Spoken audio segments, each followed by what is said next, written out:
She swore she'd never marry a duke he forgot to mention he was one, until the ball. The letter arrived on a Tuesday, as all terrible things did.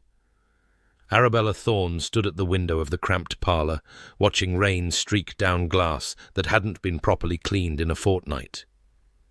Mrs. Hendricks, their sole remaining servant, being too elderly and too proud to accept help with tasks she'd once performed with ease. The letter trembled slightly in Arabella's hand, though she had already read it 3 times and committed its contents to the particular corner of her mind where she stored unpleasant necessities. "Well?" Her mother's voice cut through the drumming of rain. "Don't keep us in suspense, Arabella. What does Cousin Harriet say?" Arabella turned from the window, composing her features into the pleasant neutrality she had perfected over years of delivering bad news. Her mother sat in the best chair, the only chair whose stuffing hadn't begun, migrating through worn upholstery, with the perpetual expression of aggrieved disappointment that had become her default countenance since Papa's death. Beside her, Catherine perched on the settee with ill-concealed impatience, while Violet curled in the corner with a book she was only pretending to read. "Cousin Harriet writes to extend an invitation," Arabella said carefully. "She requests our company for the summer at Hartwell Manor. She says the country air will do us good, and that she has room enough for all of us." What Cousin Harriet had actually written was considerably less generous in tone. The invitation came wrapped in layers of obligation and condescension, reminding them, as if they needed reminding, that the Thorne family's reduced circumstances were entirely of their own making, and that Harriet's willingness to house them for the summer was an act of Christian charity that ought to be received with appropriate gratitude and humility. But Arabella had long ago learned to translate such letters for her family's consumption. Some truths served no purpose but to wound. "The country!" Catherine's face lit with an enthusiasm that made her look younger than her 20 years, erasing for a moment the sharp hunger that had settled into her features over the past difficult years. "Does she say anything about society? About the neighbourhood? Surely there must be assemblies, or at least dinner parties." "Hartwell is near the village of Thornwood," Arabella said. "I don't know what society the area offers." "Thornwood?" Their mother straightened in her chair, a rare spark of interest piercing her habitual malaise. "But isn't that near the Duke of Thornwood's estate? I'm certain I've heard the name. Yes, the Ashworth family. Very old, very distinguished. The current Duke is unmarried, I believe." Arabella suppressed a sigh. She should have known her mother would immediately calculate the matrimonial possibilities. Mrs. Thorne, having married a baron and lived to regret it spectacularly, remained, nonetheless convinced that an advantageous match was the solution to every problem, preferably a match that would restore the family to the comfort and status they had once enjoyed and lost. "I very much doubt," Arabella said dryly, "that the Duke of Thornwood will take any notice of a family of impoverished relations staying with our equally impoverished cousin. And even if he did, I cannot imagine what good it would do us. Dukes do not marry penniless nobodies, Mamma." "One never knows," her mother said, with the vague optimism of a woman who had spent 25 years ignoring reality. "Catherine is quite pretty when she makes an effort, and you, Arabella, could be handsome enough if I would only smile more, speak less, and develop an entirely different personality." Arabella raised an eyebrow. "I think we've established that such a transformation is beyond my capabilities." Catherine giggled, then quickly smothered it when their mother shot her a quelling look. Violet didn't look up from her book, but her lips twitched. "You might at least try," Mrs. Thorne said, with the particular martyred tone she reserved for Arabella's many failures. "Your father's title may be gone, but you are still Baron Thorne's daughters. There is no reason you could not make respectable matches, if you would only apply yourselves." There were, in fact, numerous reasons, starting with their complete lack of dowry and ending with their father's spectacular public disgrace. But Arabella saw no point in rehearsing facts her mother preferred not to acknowledge. She folded the letter and tucked it into her pocket. "Cousin Harriet expects us by the end of the month. We should begin preparations." What preparations they could make, at any rate. Their wardrobes were pitifully thin, their trunks held more patches than original fabric, and their mother's collection of jewellery had long since been sold to pay creditors. But Arabella had become expert at making much from little. She would remake her gowns again, adding fresh trim from the haberdasher's sale bin. She would ensure her sisters looked presentable, even if she herself did not. She would manage, as she always managed, because someone had to. "A summer in the country," Catherine said dreamily. "Away from this horrid little house and all the people who whisper about us. Perhaps it won't be so bad." Arabella privately doubted this optimism, but held her tongue. Let Catherine have her dreams of assemblies and titled suitors. Reality would assert itself soon enough, as it always did for the Thorne family. She looked out the window again, watching the rain fall on the cramped street in the unfashionable corner of London, where they eked out their reduced existence. Somewhere out there was a great estate called Thornwood, presided over by a duke who probably never spared a thought for families like hers, families who had once had everything and now had nothing, whose days were spent in the dreary arithmetic of poverty, counting pennies and calculating exactly how long they could survive before even those ran out. A duke. Arabella almost laughed at the absurdity of her mother's hopes. She would sooner marry a chimney-sweep than a duke. At least a chimney-sweep worked for his living and didn't expect the world to bow before him simply because his ancestors had been clever enough to curry favour with a long-dead monarch. No. If she ever married, which she had no intention of doing, it would be to a man of modest means and sensible disposition. A country vicar, perhaps, or a solicitor. Someone who understood the value of a shilling and the importance of keeping one's promises. Someone entirely unlike her father. Someone entirely unlike a duke. Hartwell Manor proved to be precisely what Arabella had expected. A house that had once been grand, but had declined into shabby gentility through decades of neglect and insufficient funds. Cousin Harriet, a widow of 50, with iron-grey hair and a disposition to match, ruled over it with the grim determination of a general defending an indefensible position.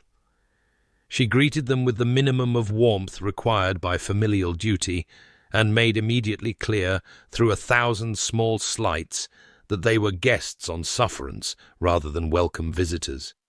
But the house had beds that were clean if not comfortable. The food was plain but sufficient. And most importantly, they were away from London and the constant whispered reminders of their disgrace. Arabella found, somewhat to her surprise, that she liked the village of Thornwood. It was a pleasant cluster of stone cottages and small shops, centred around a medieval church whose spire could be seen from miles away. The people were friendly enough to strangers, going about their business with the particular self-contained contentment of those whose lives were governed by seasons and soil rather than society's whims. Best of all, no one here knew or cared about Baron Thorne's gambling debts, his mistresses, or the spectacular scene he had caused at White's shortly before his heart had given out a blessing, some said, since it had spared him the indignity of debtor's prison. Arabella could walk through the village without feeling the weight of pitying or contemptuous stares. She could simply be Miss Thorne, a visiting relation, unremarkable and unencumbered by scandal. 2 weeks into their stay, she escaped the house one afternoon, while her mother napped and her sisters squabbled over a fashion magazine Catherine had somehow acquired. Cousin Harriet had made pointed remarks about the cost of feeding 4 additional mouths, and Arabella needed air before she said something regrettable. The meadows beyond the village beckoned, vast expanses of green and gold, stretching toward the dark line of a forest on the horizon. Arabella walked without destination, simply relishing the freedom of solitude, the sweet scent of grass and wildflowers, the distant lowing of cattle.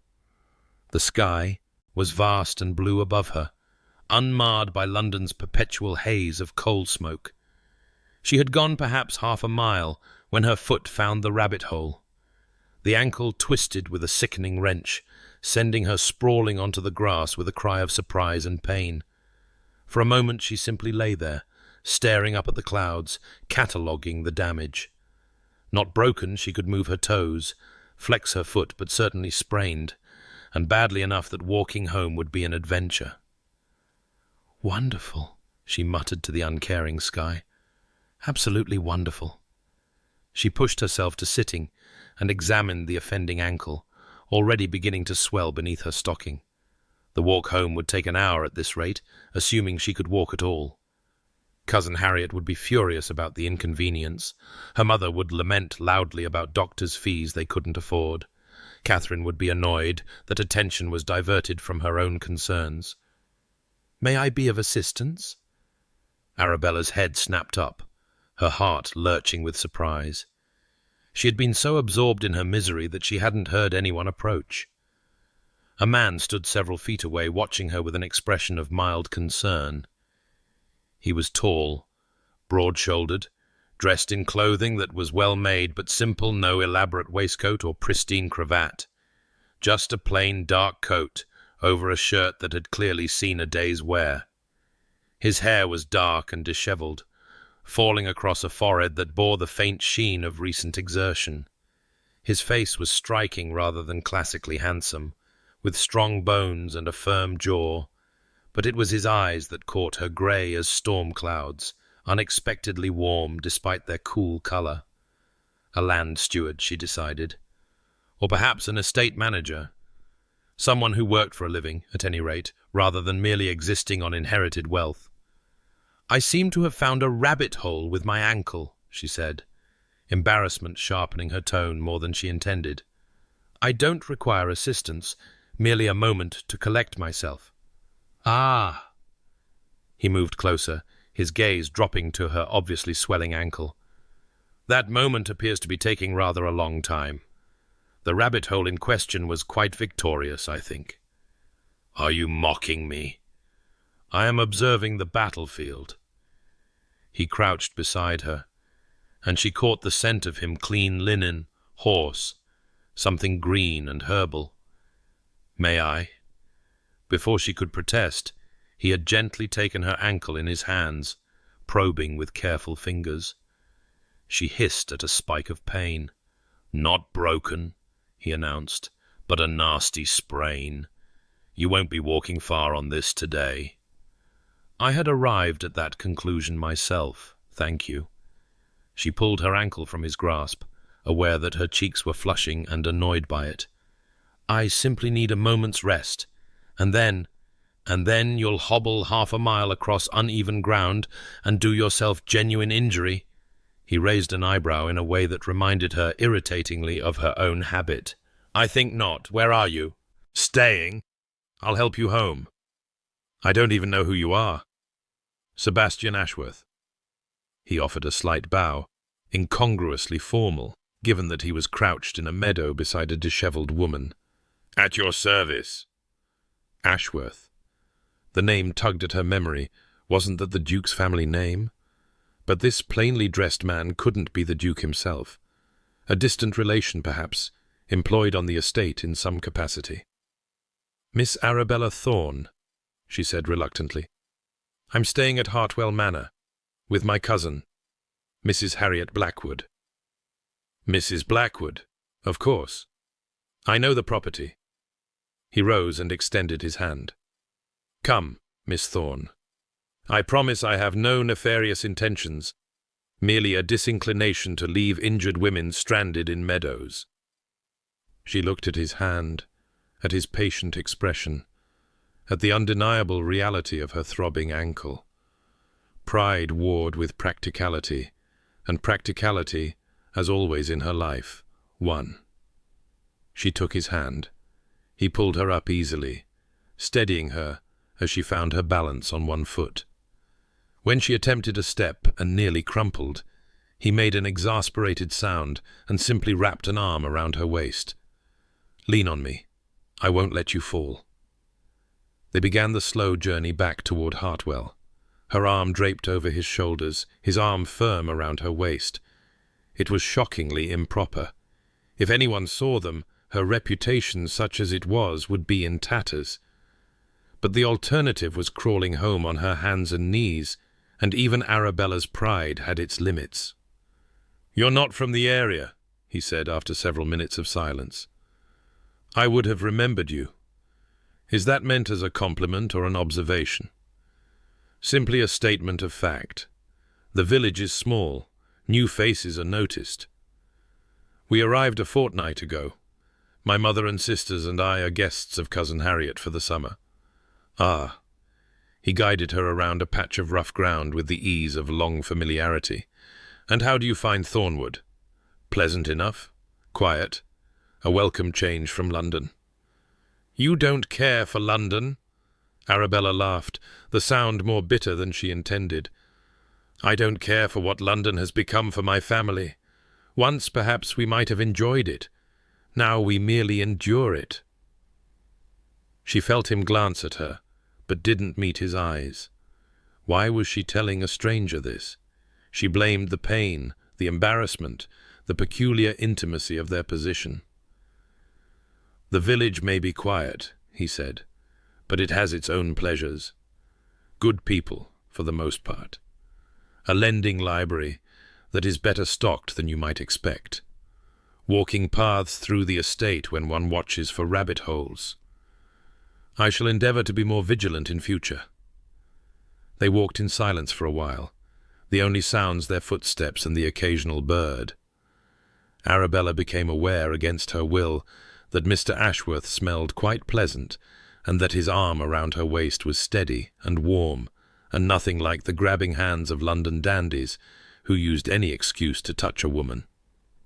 "You," said the estate, she ventured finally. "You work for the Duke, then?" Something flickered across his face, amusement perhaps, or something more complex. "In a manner of speaking." "What manner would that be?" "I manage certain affairs." His tone was odd, almost self-deprecating, though some might argue I manage them poorly. "The village seems prosperous enough. The tenants I've seen appear content. If you are responsible for that, I would say you manage quite well."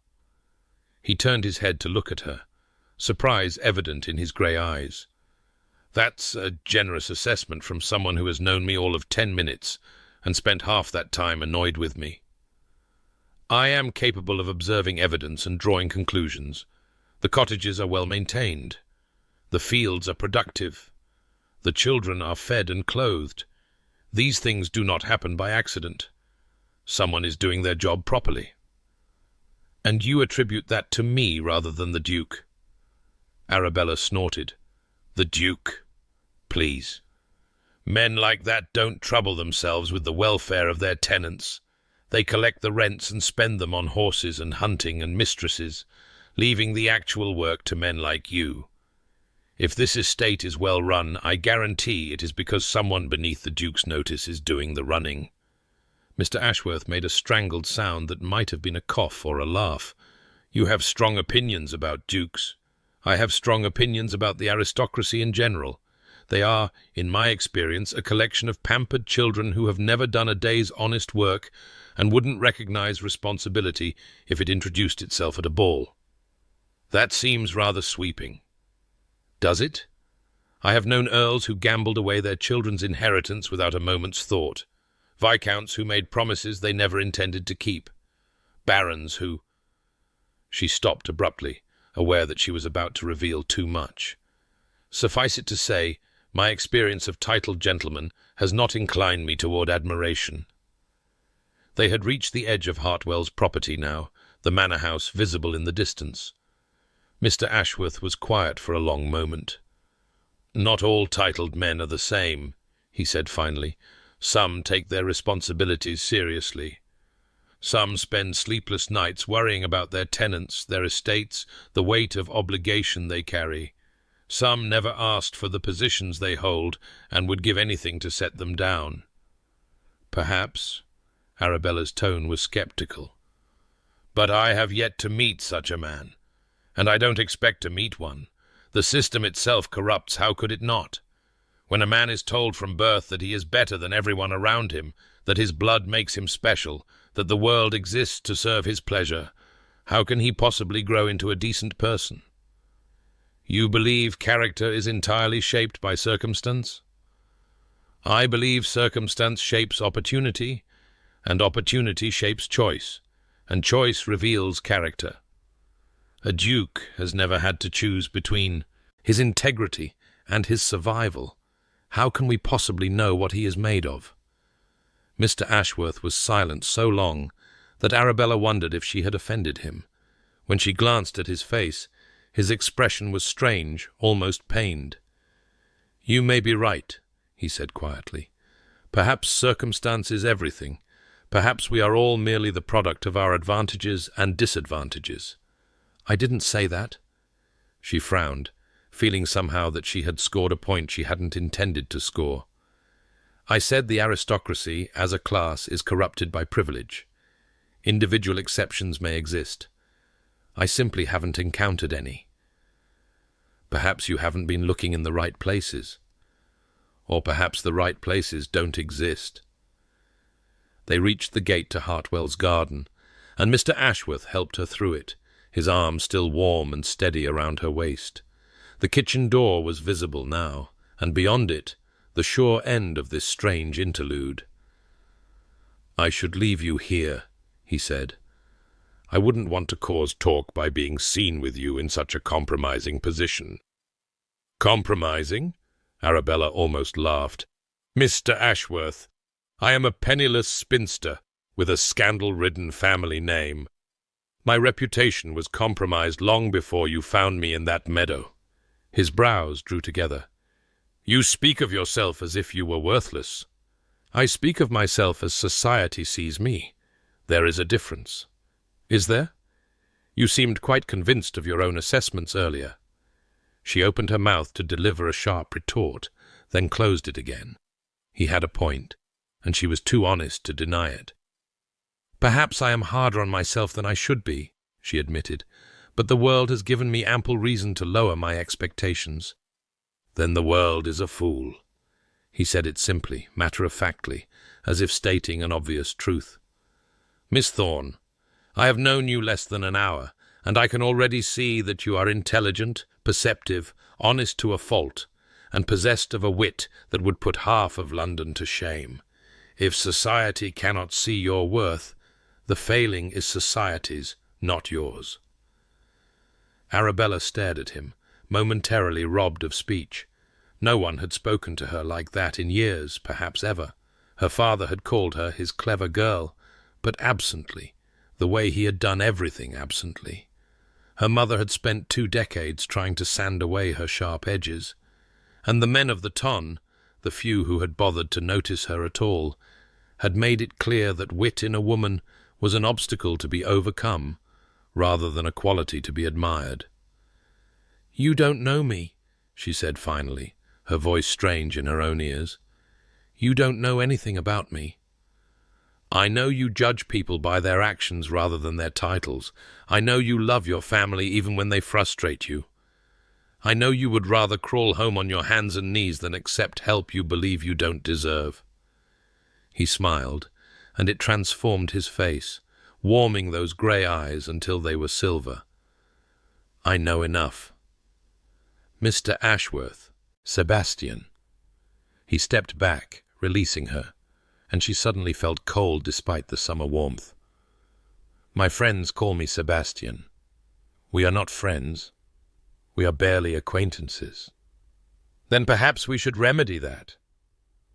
He bowed that oddly formal bow again, as if he were playing a role in a drama only he understood. "I walk this way most afternoons. If your ankle heals and you find yourself in need of conversation, you might find me in the meadow. I promise to warn you of any rabbit holes." He turned and walked away before she could respond, his long strides carrying him quickly across the meadow toward the tree line. Arabella watched him go, one hand braced against the garden gate, her ankle throbbing and her mind whirling. What an extraordinary man! What a strange, extraordinary, entirely improper man! She hobbled toward the kitchen door, already composing the story she would tell her family. A turned ankle, a kind stranger who helped her home, nothing more. But even as she rehearsed the sanitized version of events, she found herself replaying their conversation, his words echoing in her mind. If society cannot see your worth, the failing is society's, not yours.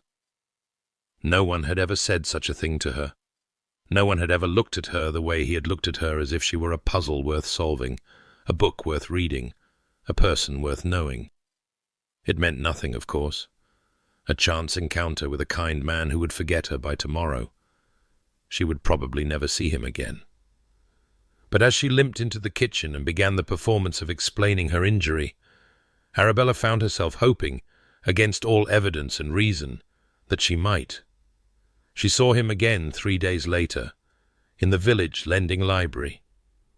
Her ankle had healed enough to bear weight, though she still walked with a slight limp. She had escaped the house under the pretext of exchanging books Cousin Harriet approved of reading, or at least approved of the appearance of improving one's mind, and was browsing the surprisingly well-stocked shelves when a familiar voice spoke behind her. "Miss Thorne, your ankle appears to have made a remarkable recovery." She turned, her heart giving an entirely unwelcome leap.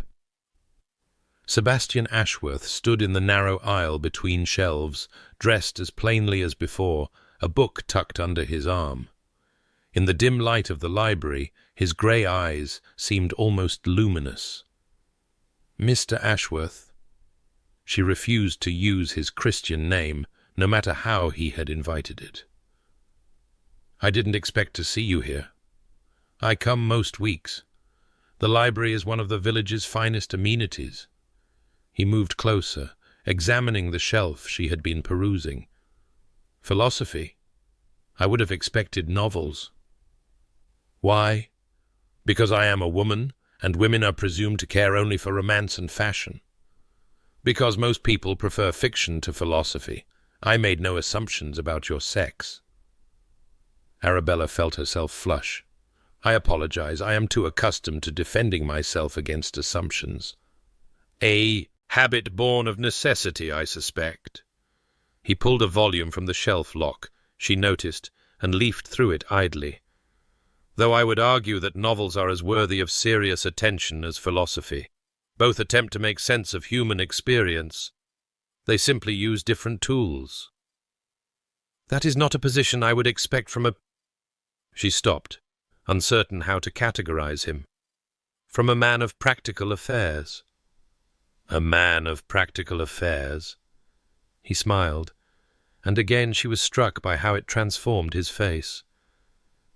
"Is that what you've decided I am? You said you manage affairs for the estate. You dress simply.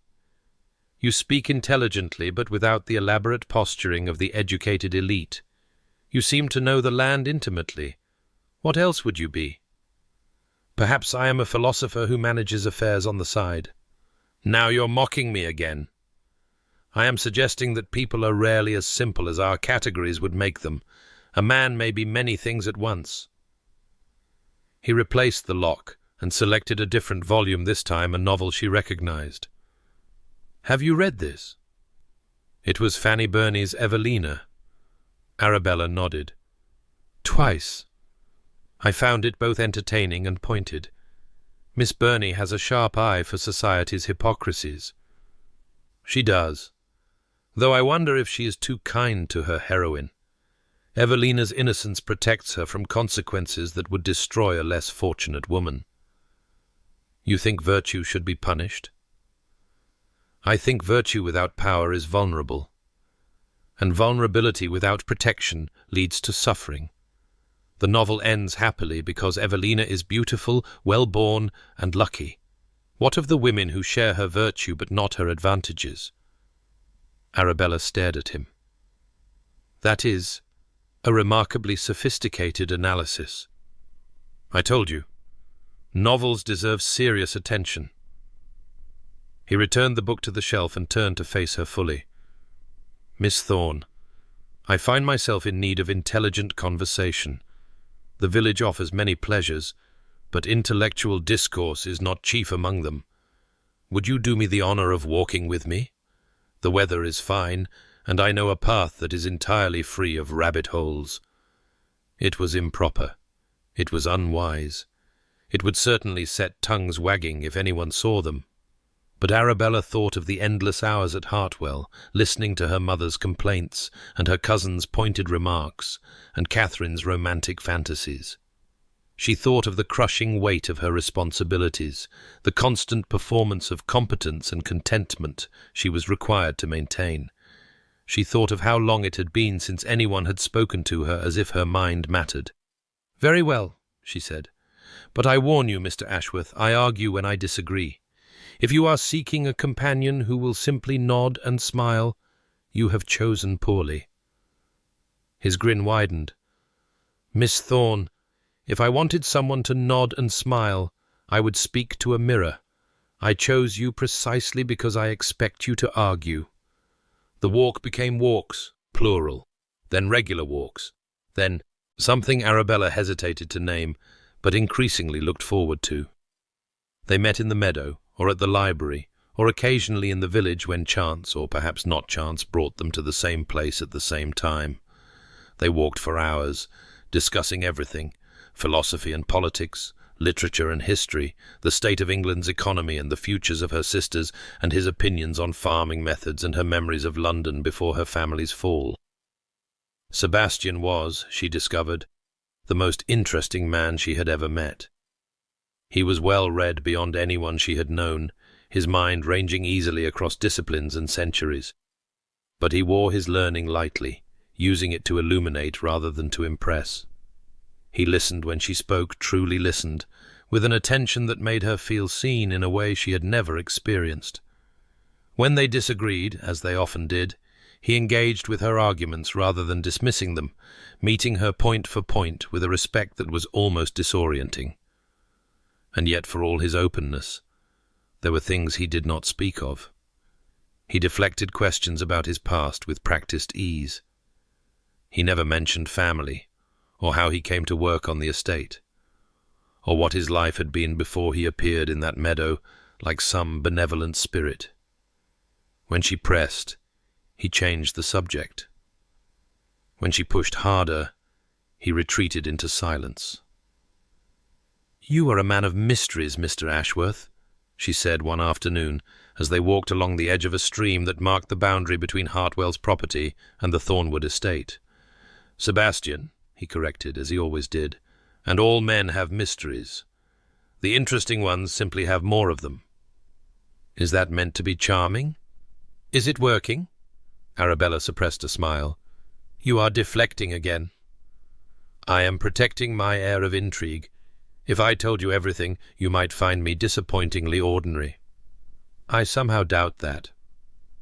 He glanced at her, something flickering in his grey eyes, surprise, perhaps, or pleasure. "Do you?" "You are many things, Mr. Ashworth, but ordinary is not among them." She paused, considering her next words. "Though I confess I do not understand what you want from our acquaintance. You are a man of education and presumably means.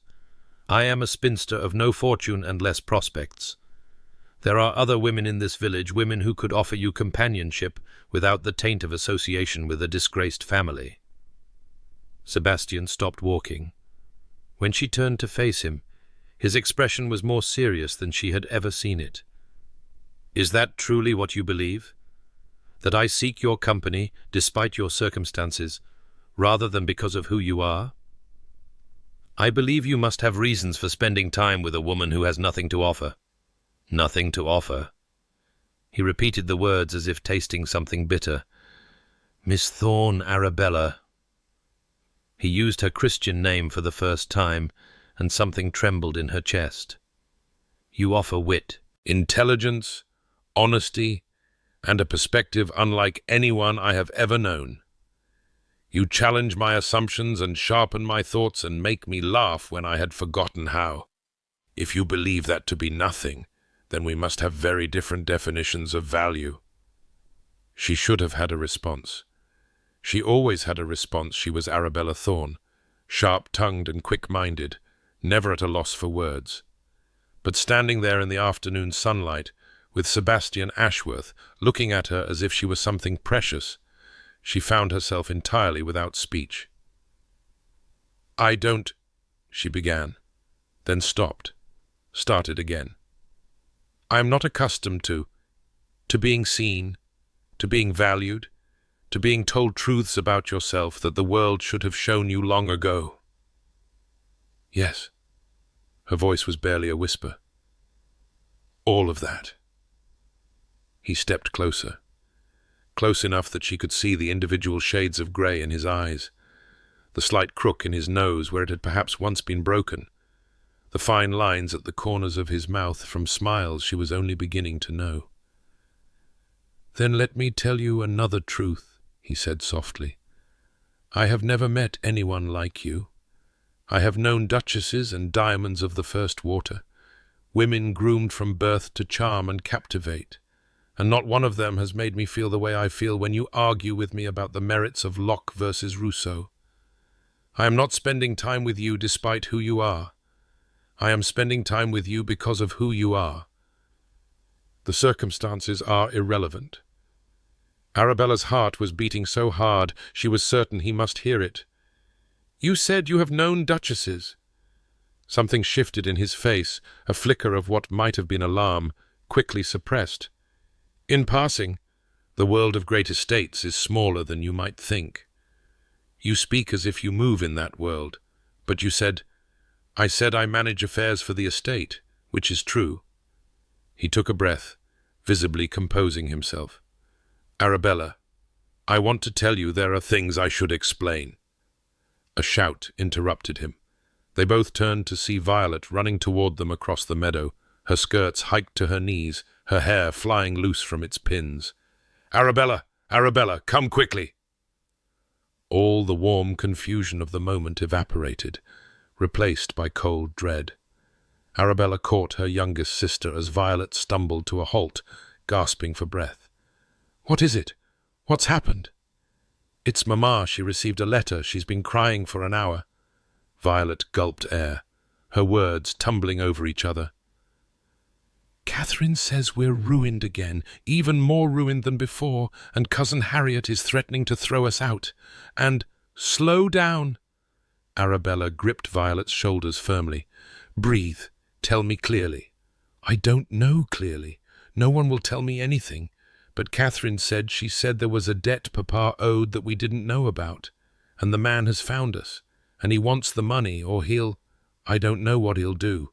But everyone is crying and shouting, and I have to go." Arabella released her sister and turned to Sebastian. "I'm sorry, Go." His face was grave. "Attend to your family." "But Arabella—" He caught her hand briefly, the touch sending electricity up her arm. "If there is anything I can do to help, anything at all, you have only to ask. Please remember that." She nodded, too distracted for courtesy, and hurried after Violet toward the house. Behind her, she felt Sebastian's gaze following her until she disappeared through the garden gate. The crisis proved less apocalyptic than Violet's breathless report had suggested, though it was bad enough. A creditor of her father's, a moneylender of the least reputable sort, had tracked them down and was demanding payment of a debt that had apparently been accruing interest for years. The sum was staggering, far beyond anything the family could hope to produce. If they could not pay, the moneylender's letter implied, there were other ways of settling accounts. Ways that involved courts and prison and the complete annihilation of whatever remained of the Thorne family's tattered reputation. Arabella spent 3 days managing the crisis, writing letters, calculating figures, pawning the last of her mother's jewelry, and negotiating with the creditor's representative, a greasy little man who seemed to take pleasure in her family's desperation. In the end, she managed to arrange a payment schedule that would beggar them for years but keep them out of prison. She did not see Sebastian. She thought of him, though, constantly. In the quiet moments between catastrophes, she would remember his face in the meadow, the intensity in his voice, the way he had said, "I have never met anyone like you." She would remember his offer of help and wonder what it would have meant to accept it. But she could not accept help from a stranger, and for all their conversations, Sebastian Ashworth was still a stranger, a man of mysteries who would not reveal his past, a man who spoke of knowing duchesses in passing, who moved through the world of great estates as if it were his natural habitat despite his simple dress, a man who was keeping secrets. By the time the crisis had resolved itself into ongoing misery, a full week had passed. Arabella walked to the meadow on a grey afternoon, half hoping and half dreading that Sebastian would be there. He was. He was sitting on a fallen log, a book open on his knee, but his attention was clearly not on the page. When he saw her, he rose immediately, his face a study in relief and concern. "Arabella, I've been worried. I asked in the village, but no one seemed to know. Is everything all right?" "No?" She stopped a few feet from him, suddenly exhausted by the effort of maintaining appearances. "Nothing is all right. My father left debts we didn't know about. A creditor has found us. We've had to pay money we didn't have to avoid consequences we couldn't bear. My family is poorer than ever. My prospects are worse than ever. And I am so tired." Her voice cracked. "I am so very tired of holding everything together." She did not cry. She never cried. Crying was a luxury she could not afford. But something must have shown in her face, because Sebastian crossed the distance between them in 2 strides and pulled her into his arms. She should have pushed him away. She should have maintained the proper distance between a respectable woman and a man who was not her relative or her betrothed. Instead, she leaned into him, letting his warmth and solidity shore her up, letting herself be held for the first time in as long as she could remember. "I'm sorry," he murmured into her hair. "I'm so sorry. I wish I could have helped." "You couldn't. No one could. This is simply the life we have now, paying for my father's sins, one humiliation at a time. That isn't fair." "No." She pulled back enough to look at his face. "But when has life ever been fair? I learned long ago not to expect justice. I expect only survival." Sebastian's expression was pained, as if her words had wounded him personally. "Arabella, you deserve so much more than survival. You deserve happiness and security, and what I deserve is irrelevant. I am not the heroine of a novel, Mr. Ashworth. There is no wealthy benefactor waiting to rescue me, no lost fortune to be discovered, no miracle to transform my circumstances. There is only me doing what must be done, for as long as I can do it. And after that? I don't think about after that." She stepped back, putting distance between them. "I can't afford to think about after that." They stood in silence for a long moment. Then Sebastian spoke, his voice careful. "There is a ball next week, at the Thornwood estate. The Duke is hosting a midsummer celebration, a revival of an old tradition. The entire neighborhood has been invited." Arabella laughed humorlessly. "I am aware. My cousin has spoken of nothing else for days. Catherine is beside herself with excitement. Apparently the Duke is unmarried and fantastically wealthy, and she has convinced herself that this is her chance to make the match of the century. Will you attend?" "I have no choice. Cousin Harriet has made it clear that we are expected to accompany her, if only to add to her consequence as hostess of the visiting relations." Arabella's lip curled. "I shall spend the evening watching Catherine throw herself at a man who will not spare her a glance. while my mother calculates how many titled heads are in the room. It should be a thoroughly enjoyable experience. You don't wish to go? I wish never to set foot in a duke's house. I wish never to stand in a ballroom and feel the weight of other people's wealth pressing down on me. I wish... She stopped herself. It doesn't matter what I wish. I shall go, and I shall smile, and I shall pretend to be the grateful poor relation everyone expects me to be. Sebastian was quiet for a moment. Then, perhaps the evening will surprise you. I have had quite enough. Surprises lately, thank you. Perhaps it will have pleasures you didn't anticipate. Such as? Such as seeing someone you know, someone who might ask you to dance. Arabella's heart did something complicated in her chest. You'll be there. Yes, I have certain duties that will require my presence. Then perhaps the evening won't be a complete waste. She meant it to sound casual, dismissive even, but it came out softer than she intended. I would be glad to see a friendly face. You'll see more than that. He reached out and took her hand, his fingers warm around hers. Arabella, I need to tell you there are things about me you don't know. Things I should have told you weeks ago. I wanted to, but I was afraid that once you knew, you would look at me differently. That everything between us would change. A cold tendril of dread curled in her stomach. What things? He opened his mouth, closed it, looked away, his jaw tight. Not here, not like this. But soon at the ball, or before it, I promise I will tell you everything. Will you trust me until then? Trust. Such a simple word for such a complicated thing. Arabella had trusted before, trusted her father's promises, trusted society's rules, trusted that virtue and hard work would protect her from the worst of life's cruelties.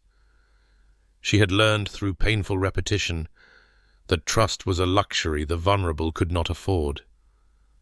And yet this man had treated her with more respect in a few weeks than she had received in years. He had listened to her, valued her, argued with her as an equal. He had held her when she was falling apart and asked for nothing in return. Whatever secret he was keeping, whatever truth he feared to tell, could it really be so terrible? I don't know if I can trust you, she said honestly. I don't know if I can trust anyone, but She squeezed his hand, feeling the warmth of his skin against her palm. I want to believe that what I have seen in you is real. That the man who walked me home from that meadow, who argued with me about philosophy, who made me feel like I mattered that man exists, regardless of what else may be true. He exists, Sebastian said softly. He is more real with you than he has ever been with anyone. Whatever else you learn about me, please remember that. I will try. She meant it as a promise, though she was not sure what she was promising. She only knew that when she looked at Sebastian Ashworth, she felt something she had thought herself incapable of feeling. Hope. The day of the ball dawned bright and clear, as if the weather itself had decided to cooperate with the Duke of Thornwood's grand revival of tradition. Arabella spent the morning helping her sisters prepare, letting Catherine practice her curtsies, and selecting ribbons for Violet's hair. Her mother fluttered from room to room, delivering contradictory advice and lamenting, not for the first time, the absence of the family jewels that would have made Catherine truly splendid. For herself, Arabella had done what she could with what she had. She had unpicked and re-sewn her best gown, a soft green muslin that brought out the warmth in her brown eyes, adding fresh trim and adjusting the bodice until it fit her properly. Her honey gold hair was pinned in a style that was simple but becoming, a few curls left loose to soften her face. She looked, she thought critically, like exactly what she was, a woman making the best of limited resources. It would have to be enough. The carriage ride to Thornwood was tense with Catherine's barely contained excitement and their mother's endless stream of instructions about deportment and the importance of making a good impression. Arabella sat silently by the window, watching the estate come into view. Thornwood Hall was magnificent. There was no other word for it. A vast Palladian mansion set amid acres of manicured grounds. It rose against the evening sky like something from a dream, all golden stone and gleaming windows, and classical proportions that spoke of centuries of wealth and power. Arabella's stomach clenched. This was the world Sebastian belonged to, or adjacent to at least. This was the world she had spent years railing against, full of people who had never known want, never calculated whether they could afford meat this week, never worn patched stockings beneath their ball gowns. And yet somewhere in that great house was the man who had held her in a meadow and told her she deserved happiness. She clung to that thought as she climbed the marble steps, as she passed through the soaring entrance hall, as she followed the stream of guests toward the ballroom. The ballroom itself was breathtaking, hung with crystals that caught the candlelight and scattered rainbows across the walls, banked with flowers that perfumed the air, filled with the glitter of jewels and the rustle of silk. An orchestra played in the gallery above. Footmen circulated with champagne. Everything spoke of taste, elegance, and unlimited resources. Catherine grabbed Arabella's arm, her nails digging in with excitement. "There are so many people, so many important people. Oh, Arabella, do you see the Countess of Lindley? And that must be Sir Reginald Blackwood. He's said to have 20,000 a year and—" "Catherine," Arabella gently extricated her arm, "you're drawing attention." But her sister was no longer listening. Her eyes had fixed on the grand staircase at the far end of the room, where a ripple of anticipation was passing through the crowd. "The Duke," someone whispered nearby. "The Duke is coming."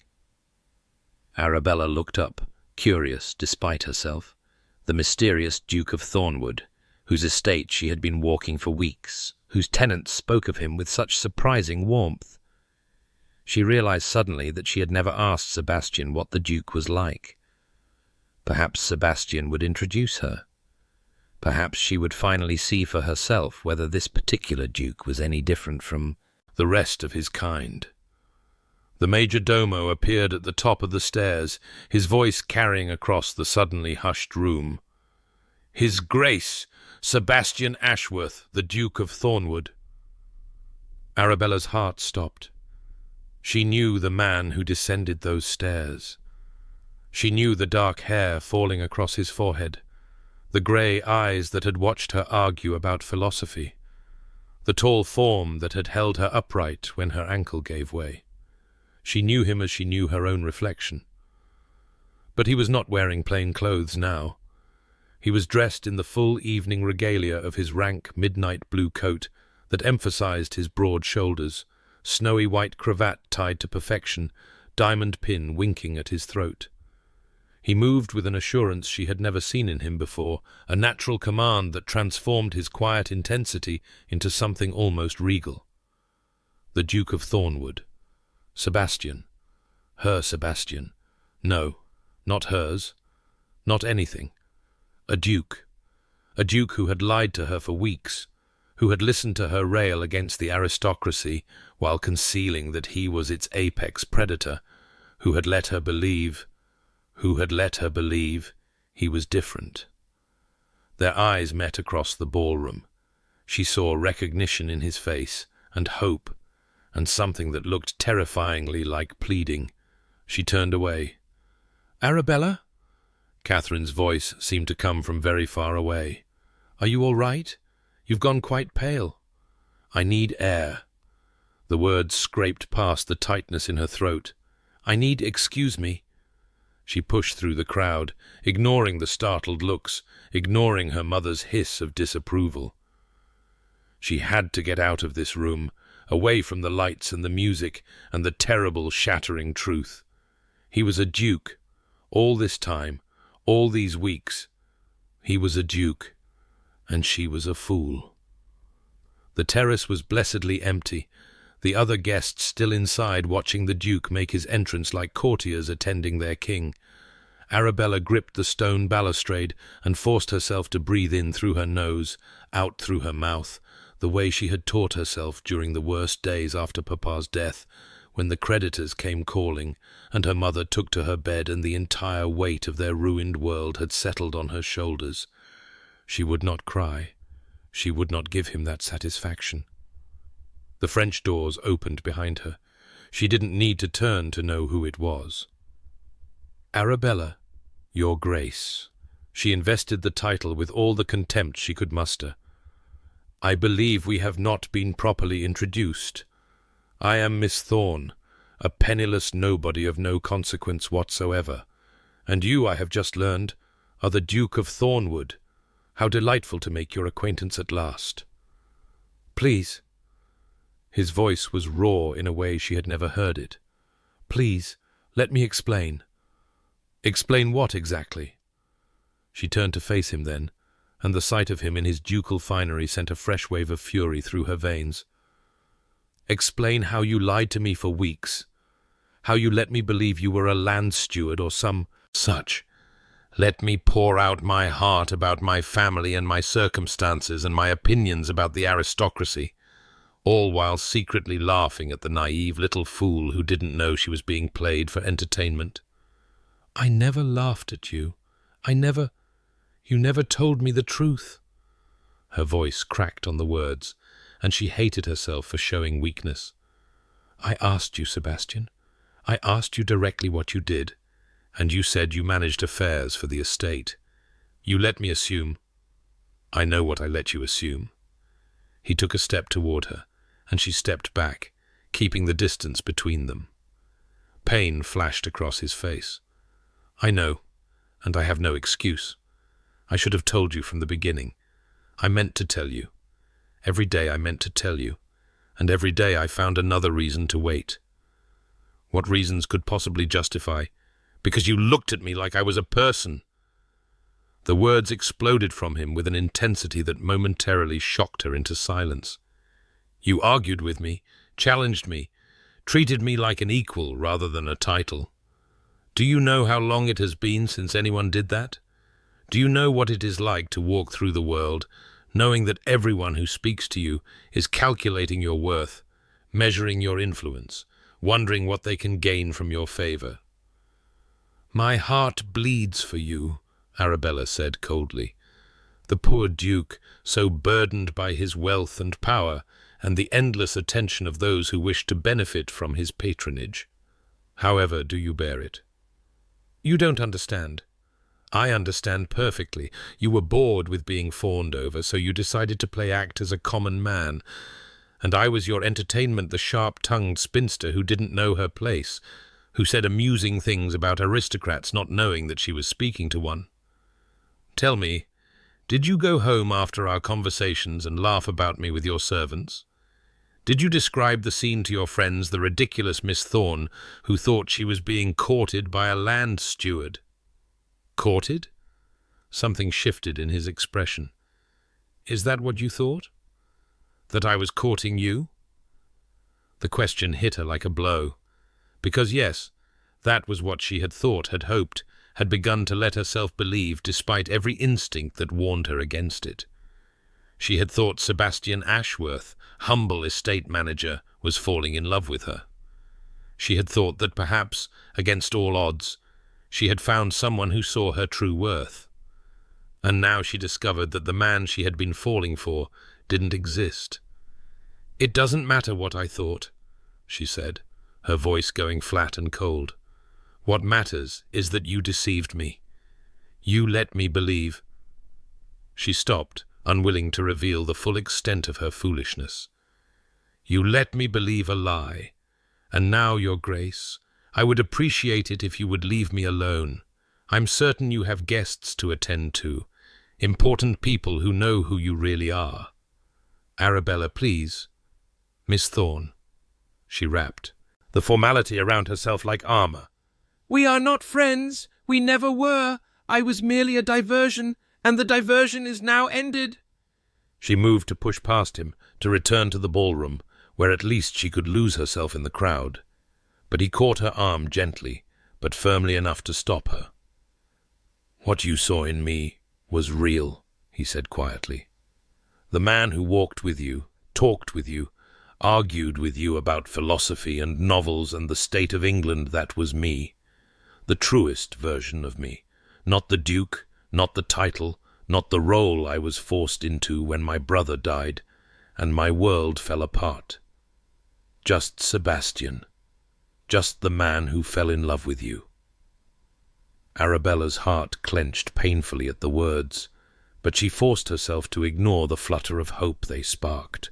Hope was dangerous. Hope was how you got hurt. Pretty words, she said, but words are easy. You've had weeks to practice them. I've had weeks of agony, knowing that every day I didn't tell you made the eventual revelation worse. I've had weeks of trying to find the right moment, the right words, some way to explain that wouldn't make you hate me. He released her arm and stepped back, running a hand through his hair in a gesture so familiar it made her chest ache. I failed. I know I failed. But please believe me when I say it was never about entertainment or mockery or anything other than wanting to be seen as myself for once in my life. And what about what I wanted? Arabella's voice rose despite her efforts to control it.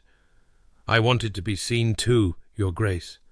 I wanted someone who understood what it was like to have nothing, to struggle, to be dismissed by the very people you pretend to disdain. Instead, I got a duke playing at poverty for his own amusement. It wasn't. Do you know what it's like to count every penny? To wear patched stockings beneath your one good gown because you can't afford new ones? To watch your mother fade away from disappointment and your sisters grow desperate with the knowledge that their futures hold nothing but more of the same? Tears were threatening now, burning behind her eyes, and she blinked them back furiously. No, you don't, because you have never wanted for anything in your life. You can dress in plain clothes and pretend to be common, but you will never know what it is to truly have nothing. Sebastian was silent for a long moment. When he spoke, his voice was rough. You're right. I don't know what it is to have nothing. But I know what it is to have everything and still feel empty. I know what it is to inherit a title you never wanted, to fill shoes you know you can never properly fill, to spend every day being told you are the Duke while knowing in your heart that you are an impostor. He looked at her with eyes that held more pain than she had ever seen in him. My brother was supposed to be the Duke, Marcus. He was born for it, charming, confident, everything a duke should be. I was the second son, the spare, the one who could pursue his own interests, because no one expected anything of me. And then there was an accident, and Marcus and my father were killed, and suddenly I was supposed to become someone I had never been trained to be. Arabella said nothing, but something in her softened slightly at the grief in his voice. I hide in the country because I cannot bear London. I dress simply because the trappings of the title feel like a costume I'm not entitled to wear. I walk my own land and talk to my own tenants because it's the only way I feel like I'm actually accomplishing something useful, rather than simply existing as a figurehead for a system I never asked to be part of. He took a breath. And then I met you. And you didn't treat me like a duke because you didn't know I was one. You just talked to me, argued with me, saw me, the real me, not the title. Do you have any idea how intoxicating that was? So I was a novelty, Arabella said, though her voice had lost some of its edge. A change from the sycophants. You were the first person in 3 years who made me feel like Sebastian, not Thornwood. The first person who made me laugh. the first person who made me think that perhaps my life didn't have to be an endless performance of a role I was never meant to play. He stepped closer, and this time she didn't step back. I fell in love with you, Arabella, not with your circumstances or your family name or any calculation of advantage. I fell in love with your wit and your courage, and your fierce determination to protect those you care about. I fell in love with the way you argue about philosophy, and the way you refuse to accept easy answers, and the way you see through pretense to the truth beneath. I fell in love with you, and I'm so desperately sorry that I was too afraid to tell you who I really was before you found out like this. Arabella's armor was cracking. She could feel it, the anger that had been sustaining her, giving way to something more complicated, something that wanted to believe him despite every rational reason not to. "You should have told me," she whispered. "I know. I had a right to know. I know. I don't know if I can trust you now. I know that too." He reached out slowly, giving her time to pull away, and took her hand. She let him. "I am not asking you to forgive me tonight. I am not asking you to trust me immediately. I am only asking you to give me a chance to earn that trust. Let me show you who I really am, not the Duke, not the role, but the man who loves you. Let me prove that what you saw in me was real."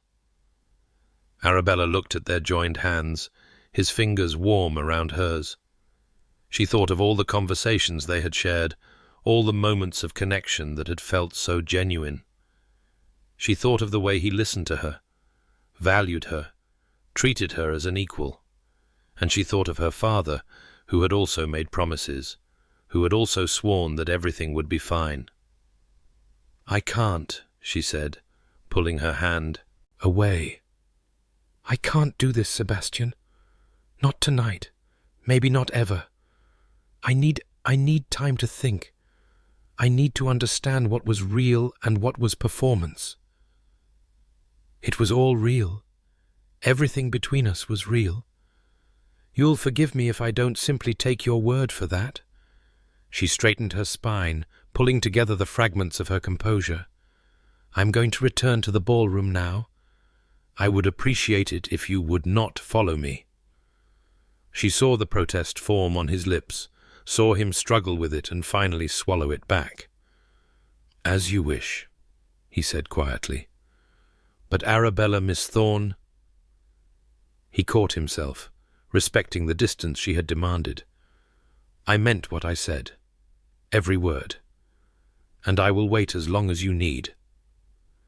She turned and walked away, back through the French doors into the glittering ballroom, leaving him alone on the terrace with the weight of his confession hanging in the summer air. The following weeks were torture. Arabella could not escape Sebastian. He was the Duke, and his presence permeated every aspect of life in Thornwood. He was mentioned in every conversation, discussed at every dinner table, speculated about by every hopeful mamma with a daughter to launch.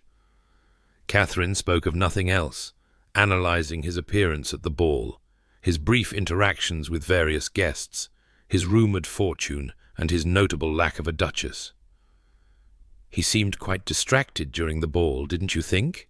Catherine mused one morning over breakfast. "Several people tried to engage him in conversation, but he kept looking around as if searching for someone. Very mysterious." Arabella concentrated on her toast and said nothing. "They say he's never shown interest in any of the London debutantes," her mother added, with the particular calculating tone that meant she was formulating matrimonial strategies. "Perhaps he simply hasn't met the right woman yet. Someone different from the typical society girls, someone with more substance. Or perhaps he simply prefers his own company," Arabella said flatly. "Not everyone is desperate for matrimony." "What a peculiar thing to say." Her mother fixed her with a sharp look. "You've been in a strange mood since the ball, Arabella. Did something happen?" "Nothing whatsoever. I'm merely tired of endless speculation about the romantic inclinations of a man we have barely met." But she had met him. She knew him, or thought she had known him better than anyone in that ballroom. And that was precisely the problem. She avoided the meadow where they had walked. She avoided the lending library where they had first conversed as something other than strangers. She avoided any place where she might encounter him, constructing her days around the geography of her grief and anger. It was harder to avoid his influence. A week after the ball, an invitation arrived at Hartwell Manor. Mrs. Harriet Blackwood and her guests were requested to attend a garden party at Thornwood Hall. Catherine was ecstatic. Their mother was triumphant. Arabella wanted to refuse, but she had no excuse that wouldn't raise uncomfortable questions. The garden party was beautiful. Of course it was beautiful. Everything Sebastian did was beautiful, with tables set up beneath ancient oaks, and a string quartet playing softly, and servants circulating with refreshments that cost more than Arabella's family spent on food in a month. Sebastian was there, playing the gracious host, and Arabella watched from a distance as he made polite conversation with neighbours and nodded attentively at the local matrons, and somehow managed to be charming, despite the awkwardness she knew he felt in such settings. He caught her eye once, across the lawn. She looked away immediately, but not before she saw the flash of pain in his expression. Good. Let him hurt. She was hurting too. And yet she noticed things, despite her determination not to. She noticed him spending 20 minutes with old Mr. Hendricks, the retired tenant farmer whose mind was beginning to wander, listening patiently to rambling stories about harvests from 50 years past.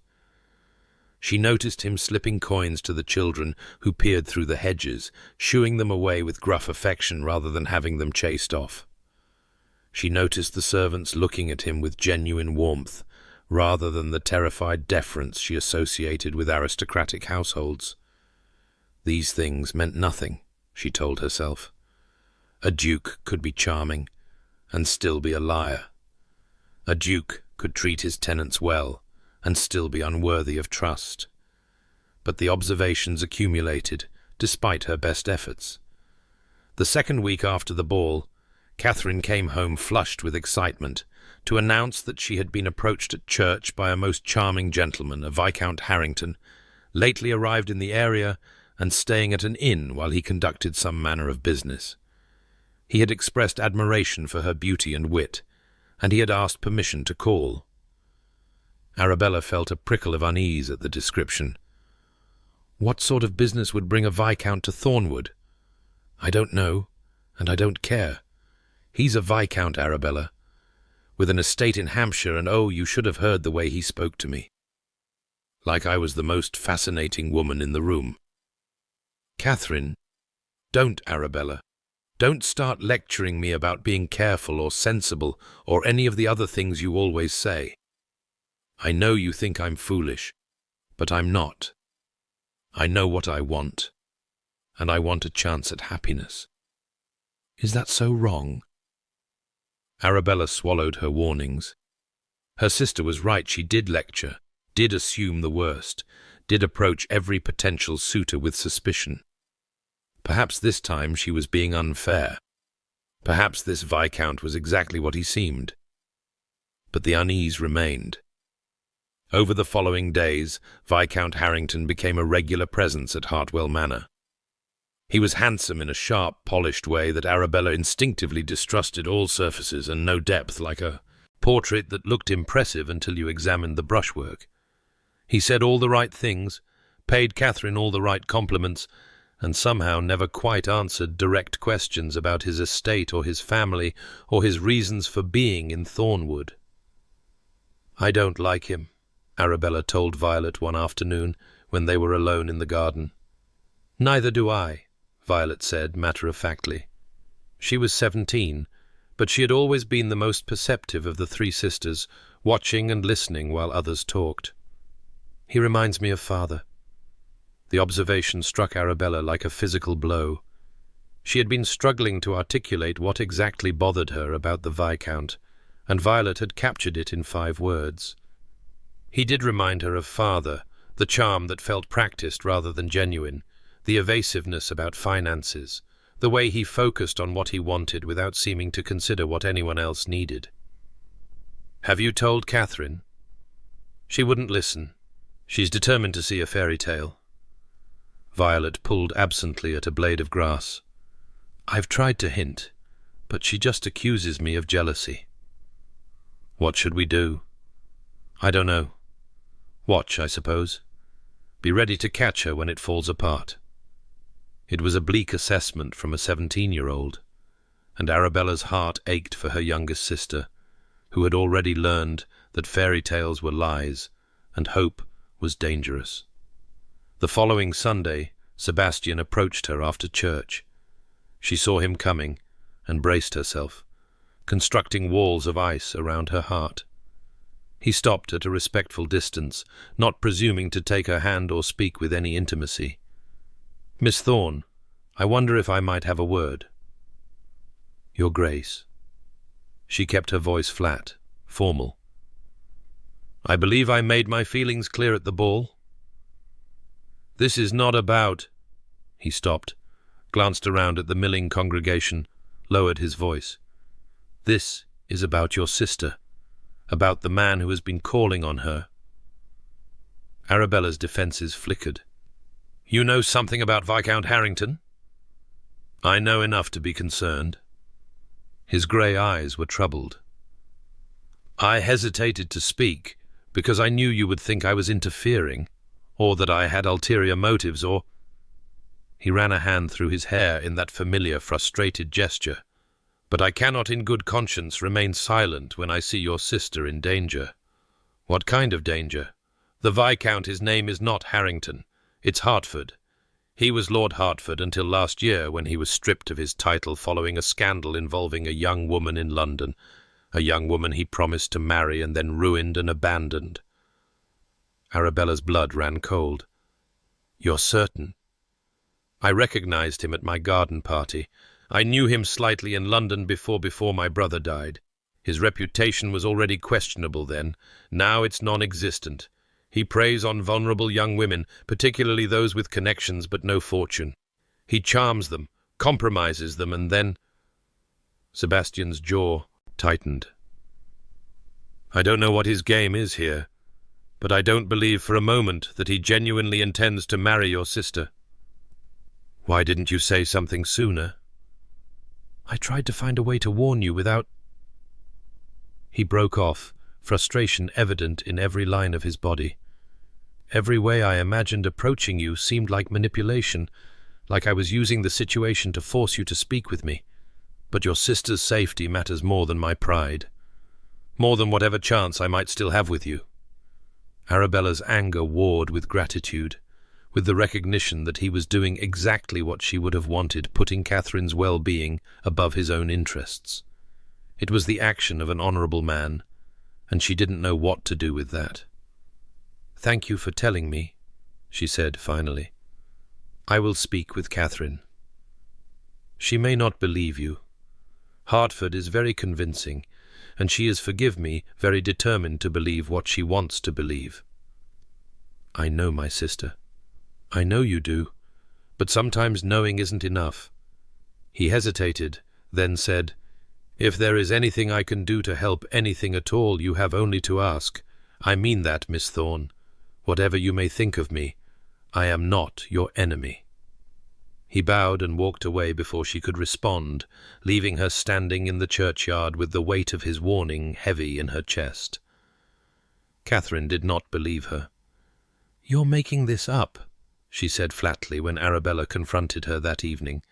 "You're jealous, or you're trying to ruin my chances, or I don't know what your game is, but I won't listen to these lies." "They're not lies. The Duke himself warned me." "The Duke!" Catherine laughed, though there was an edge of hysteria to it. "Since when are you on speaking terms with the Duke? You've been avoiding him ever since the ball, I've seen you. What is this really about, Arabella? Did he reject you? Is that why you're trying to destroy my happiness?" "Catherine, please." "No. I am done listening to you tell me what I can't have, what I should be careful of, how the world is cruel and men are faithless. Maybe all that is true for you, but it doesn't have to be true for me. Richard loves me. He wants to marry me, and I am going to let him, whether you approve or not. He hasn't proposed yet, Arabella pointed out. He's made no formal offer. Don't you find that strange? If he truly loved you, why wouldn't he speak to Cousin Harriet or write to Mamma formally? A flicker of doubt crossed Catherine's face, quickly suppressed. He will. He's only waiting for the right moment. Catherine. I said I'm done listening. Catherine's voice rose to a shout, drawing their mother from the next room with expressions of alarm. Leave me alone, Arabella. You've been miserable for years. Don't try to make me miserable too. She stormed out, slamming the door behind her. Their mother looked at Arabella with bewildered accusation. What on earth did you say to her? Arabella explained, as calmly as she could, what Sebastian had told her about the Viscount, the false name, the scandal, the pattern of targeting vulnerable young women. But even as she spoke, she saw her mother's face closing against the information. The Duke told you this? Her mother's tone was sceptical. And how exactly are you on such intimate terms with the Duke of Thornwood? That's not... Arabella stopped, recognizing the deflection for what it was.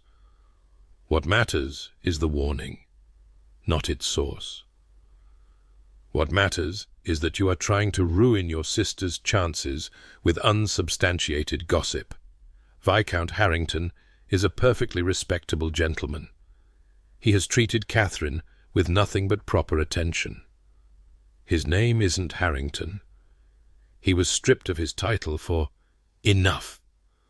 Her mother's voice was sharp, in a way it rarely was any more. She had retreated so far into passive misery that active engagement was unusual.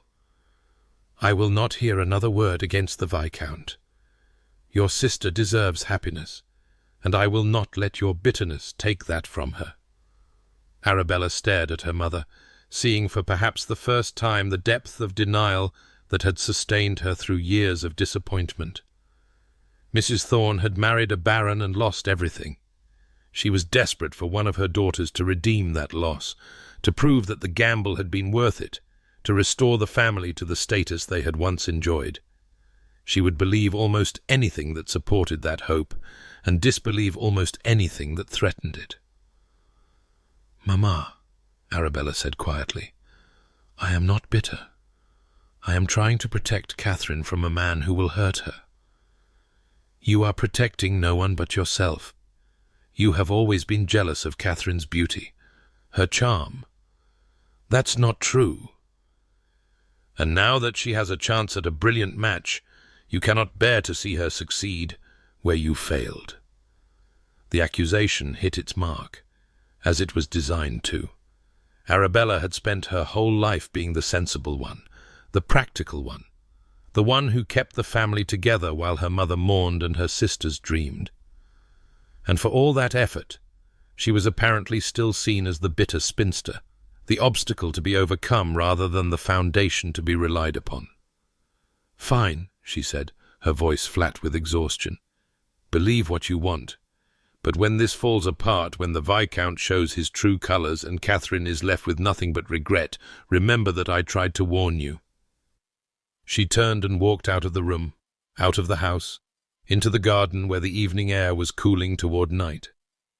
She stood among the roses that someone else had planted and would tend and eventually abandon when Cousin Harriet died, and the property passed to some distant male relative who cared nothing for flowers.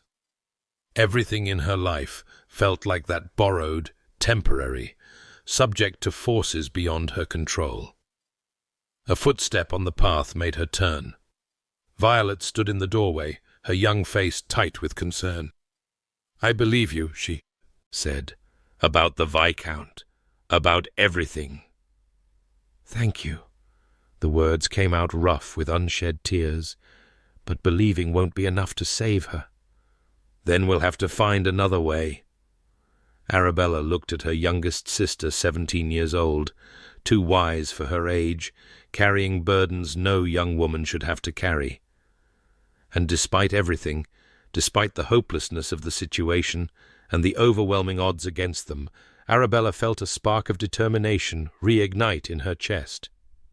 Yes, she said, We will." The plan, such as it was, took shape over the following days. Arabella began to investigate the Viscount through every channel available to her. She wrote to acquaintances in London, calling in favours she had carefully hoarded, asking discreet questions about Lord Hertford and his current whereabouts. She visited the village inn where he was staying and made friends with a chambermaid, who was happy to gossip in exchange for a few coins. She watched and listened and gathered evidence like a woman building a case for court. What she discovered confirmed Sebastian's warning and added darker details he had likely spared her. The Viscount, she refused to think of him as Hertford, since the title was no longer rightfully his, had ruined at least 3 young women that anyone knew of. He targeted families in difficult circumstances, offering the promise of marriage and security before engineering compromising situations that left his victims with no choice but to accept whatever terms he offered. When their families inevitably couldn't provide the dowries he demanded, he abandoned them to their shame. His game in Thornwood became clearer. He was after whatever modest dowry the Thorn family might be able to scrape together, probably nothing. But a desperate family might sell their last possessions or borrow against their futures. Or perhaps he simply wanted the thrill of another conquest, another innocent woman ruined for his amusement. Either way, Arabella was determined to stop him. The difficulty was convincing Catherine. Her sister had constructed an elaborate fantasy around the Viscount, complete with their future estate in Hampshire and the children they would have, and the triumphant return to society that their marriage would enable. Every attempt to introduce doubt was met with anger and accusations. "You're just like Arabella," Catherine shouted at Violet, who had made her own attempt to intervene. "You want me to be miserable like the rest of you. Well, I won't be. Richard loves me, and I love him, and nothing you say will change that." The crisis came 10 days after Sebastian's warning. Arabella came home from the village to find the house in an uproar. Catherine had disappeared, leaving a note that said she and Richard were eloping to Gretna Green. They had a full day's head start. For one terrible moment, Arabella felt nothing but despair. They were too late. Catherine would be married or worse, compromised beyond repair before anyone could stop it. The Viscount had won, and another young woman would be destroyed by his machinations. Then the despair burned away, replaced by something harder and more determined. She would not let this happen. She would not let her sister become another of that man's victims. If she had to chase them all the way to Scotland, she would drag Catherine back and expose the Viscount for what he was. But she couldn't do it alone. She had no carriage, no resources, no way of travelling fast enough to catch them before they crossed the border. She needed help. She needed Sebastian. The realization sat heavy in her stomach, a bitter irony she had no time to appreciate. After weeks of avoiding him, of nursing her anger and her wounded pride, she was about to throw herself on his mercy. She was about to ask the Duke of Thornwood for help, because he was the only person who could provide what she needed. She left Violet to manage their hysterical mother, and walked, then ran the 2 miles to Thornwood Hall. The footman who answered the door looked startled to see a dishevelled young woman demanding to see the Duke, but something in her expression must have conveyed the urgency, because he showed her to a small sitting-room and promised to fetch his Grace immediately. Sebastian appeared within minutes. Still in his shirt sleeves, with ink on his fingers, he had clearly been working when interrupted. The sight of him, rumpled and ordinary, and so far from the distant Duke she had tried to hate, made something twist in her chest. "Arabella."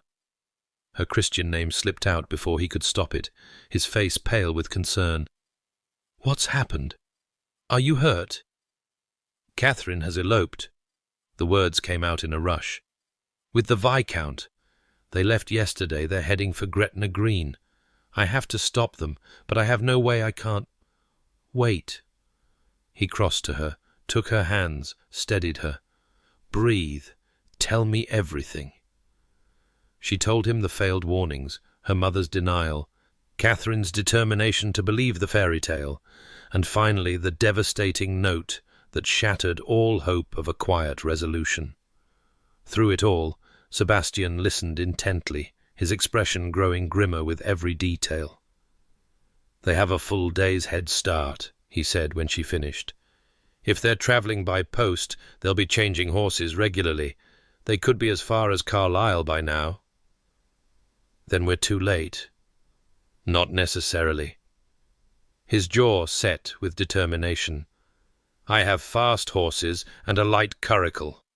If we leave immediately and drive through the night, we might be able to intercept them before they reach the border." "We?" "You'll need to be there, to speak to your sister, to witness whatever confrontation occurs.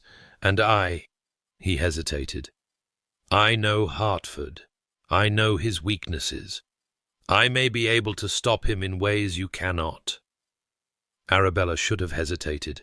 She should have considered the propriety of travelling alone with an unmarried man, the scandal it would cause if anyone discovered them, the complications it would create for whatever remained of her reputation. But Catherine's face swam before her eyes. Catherine, who had always been the pretty one, the hopeful one, the one who still believed in happy endings despite all evidence to the contrary. She couldn't let her sister be destroyed. "Let's go," she said. Sebastian nodded once, all business now, and strode to the door to bark orders at his servants. Within 15 minutes, a curricle was brought around light and fast, built for speed rather than comfort, and Sebastian was helping Arabella up beside him. "This will not be a pleasant journey," he warned. "We'll be travelling through the night, stopping only to change horses. It will be cold and exhausting and possibly dangerous." "I don't care. Just get me to my sister." He looked at her for a long moment, something unreadable in his grey eyes.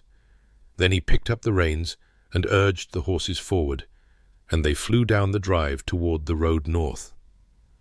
The journey blurred into a nightmare of jolting roads and darkness and the endless rhythm of hoofbeats. Sebastian drove with grim concentration, coaxing every possible speed from each team of horses before stopping at coaching inns to exchange them for fresh mounts. Arabella sat beside him, clutching the rail as the curricle bounced over ruts and stones, watching the landscape streak past in the silvery light of a 3/4 moon. They spoke little at first. Arabella was too tired, too worried, too consumed by fears of what they might find when they caught up with Catherine. But as the miles accumulated and the initial shock faded, she became aware of other things. The warmth of Sebastian's arm pressed against hers, the competent way he handled the horses, the occasional glances he sent her way, checking that she was all right. Somewhere past midnight, when they had changed horses for the 3rd time and the road ahead stretched empty and silver, Sebastian finally broke the silence. "You should try to sleep. It will be hours yet before we reach them." "I can't. Every time I close my eyes, I see Catherine's face."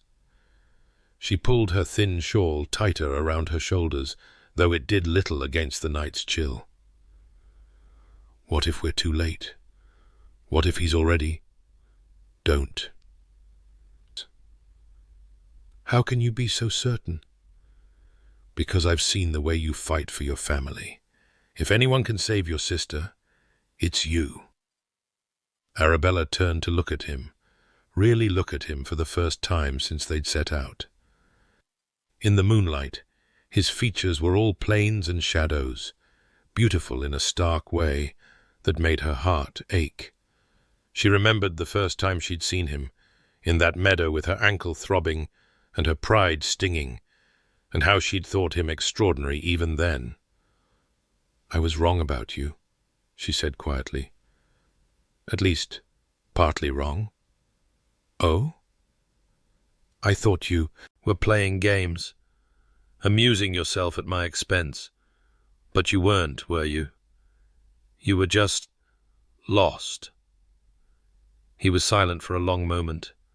When he spoke, his voice was rough, I told you once that I never wanted to be Duke, that I spent my whole life expecting to be the secondary son, the one who didn't matter.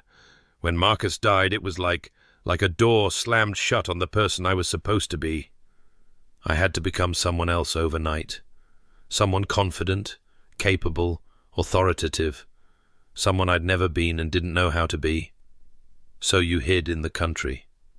I hid in the country, and I wore plain clothes, and I walked my own land like a common farmer because it was the only time I felt like myself. And then I met you, and you didn't know who I was, and suddenly I could be Sebastian again. Just Sebastian. Not the Duke. Not the disappointment, not the man struggling to fill his brother's shoes. He glanced at her, vulnerability naked in his expression. I should have told you the truth. I know that. But I was so afraid of losing the only thing that made me feel human.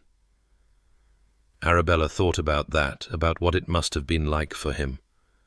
Suddenly thrust into a role he never wanted, surrounded by people who saw only his title.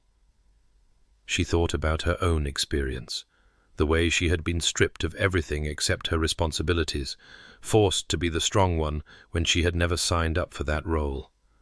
They were more alike than she had wanted to admit. I understand, she said finally.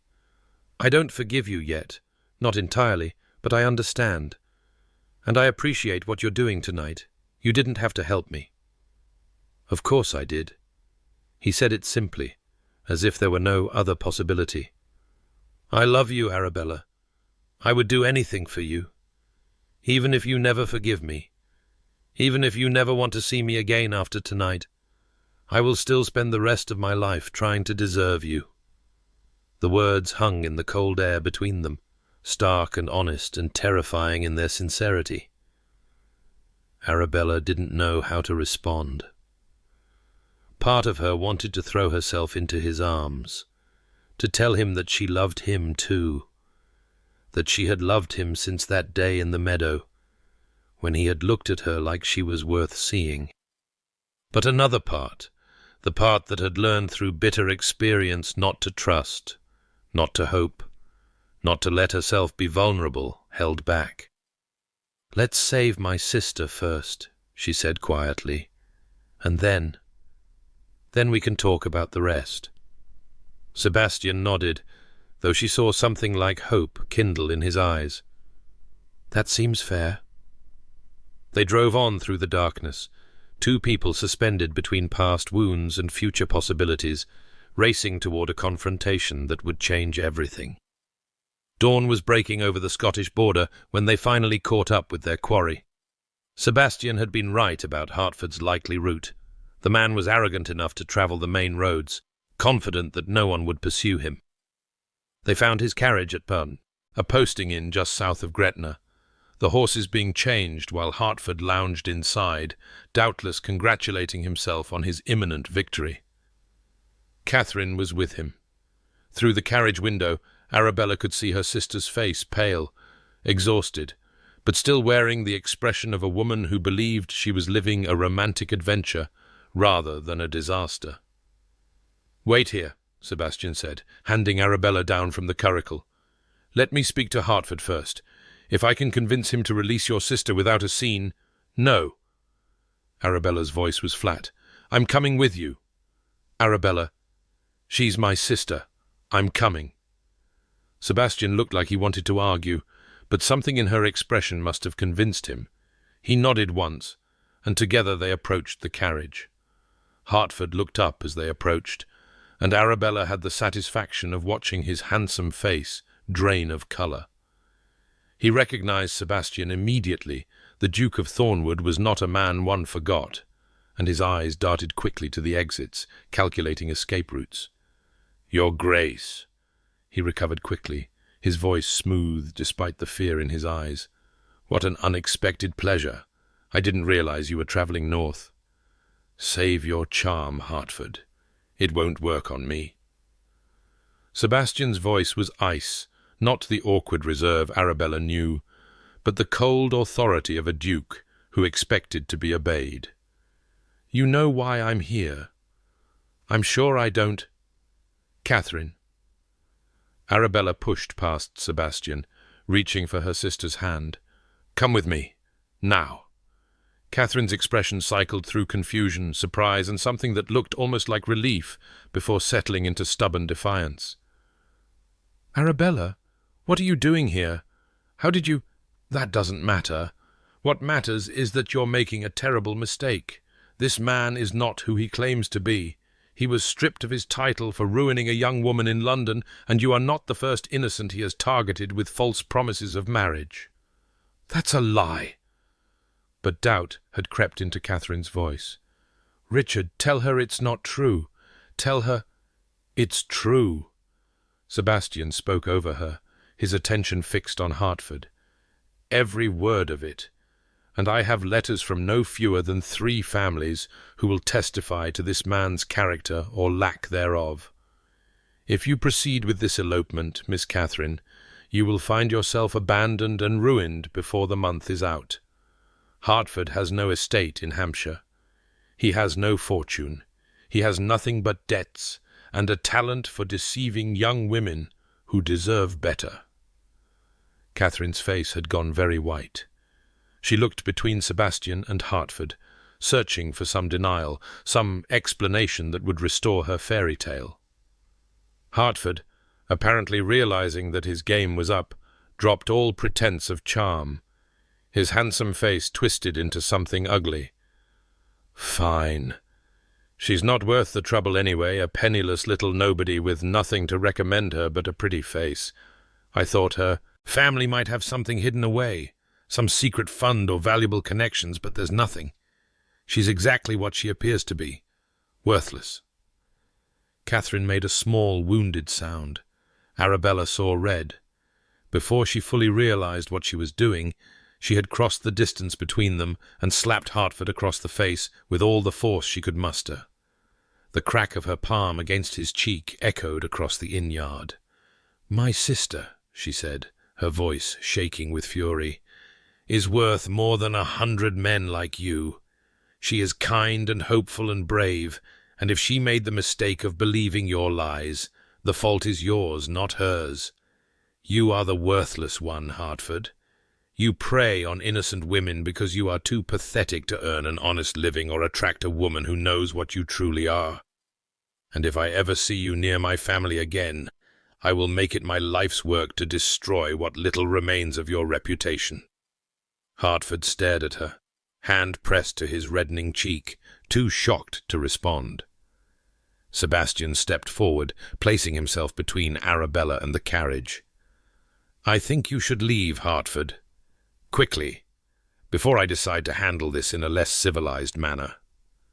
For a moment, something ugly flickered in Hertford's eyes, the look of a man calculating whether he could salvage something from the wreckage. Then he glanced at Sebastian's expression, at the barely leashed violence in the Duke's stance, and apparently decided that retreat was the wiser option. "Keep her," he spat. "Keep all of them. I hope they drain you dry." He pushed past them, shouting for a horse, and within minutes he was gone, riding away down the road as if demons pursued him.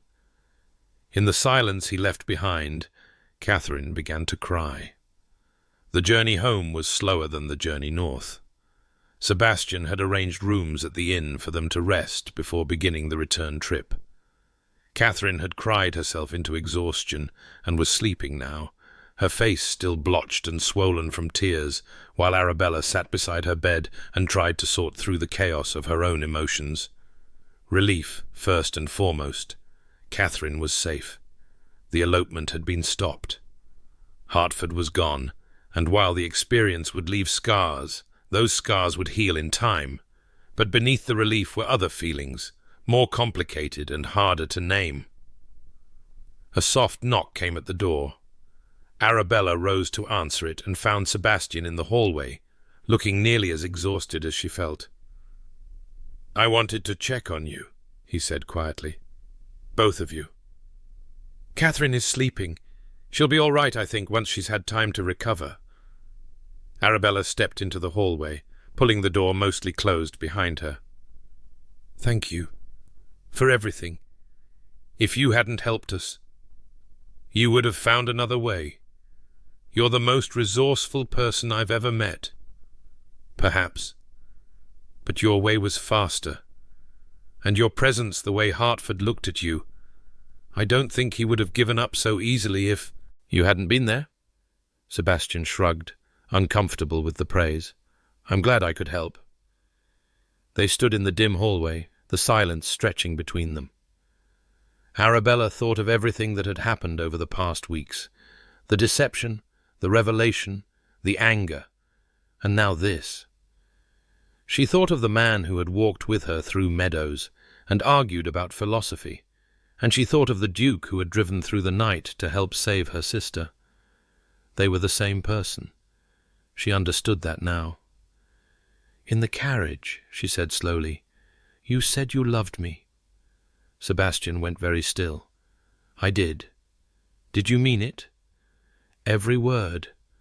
I have loved you since the day we met, when you told me off for startling you, and then proceeded to argue with me about the moral failures of the aristocracy while I carried you home.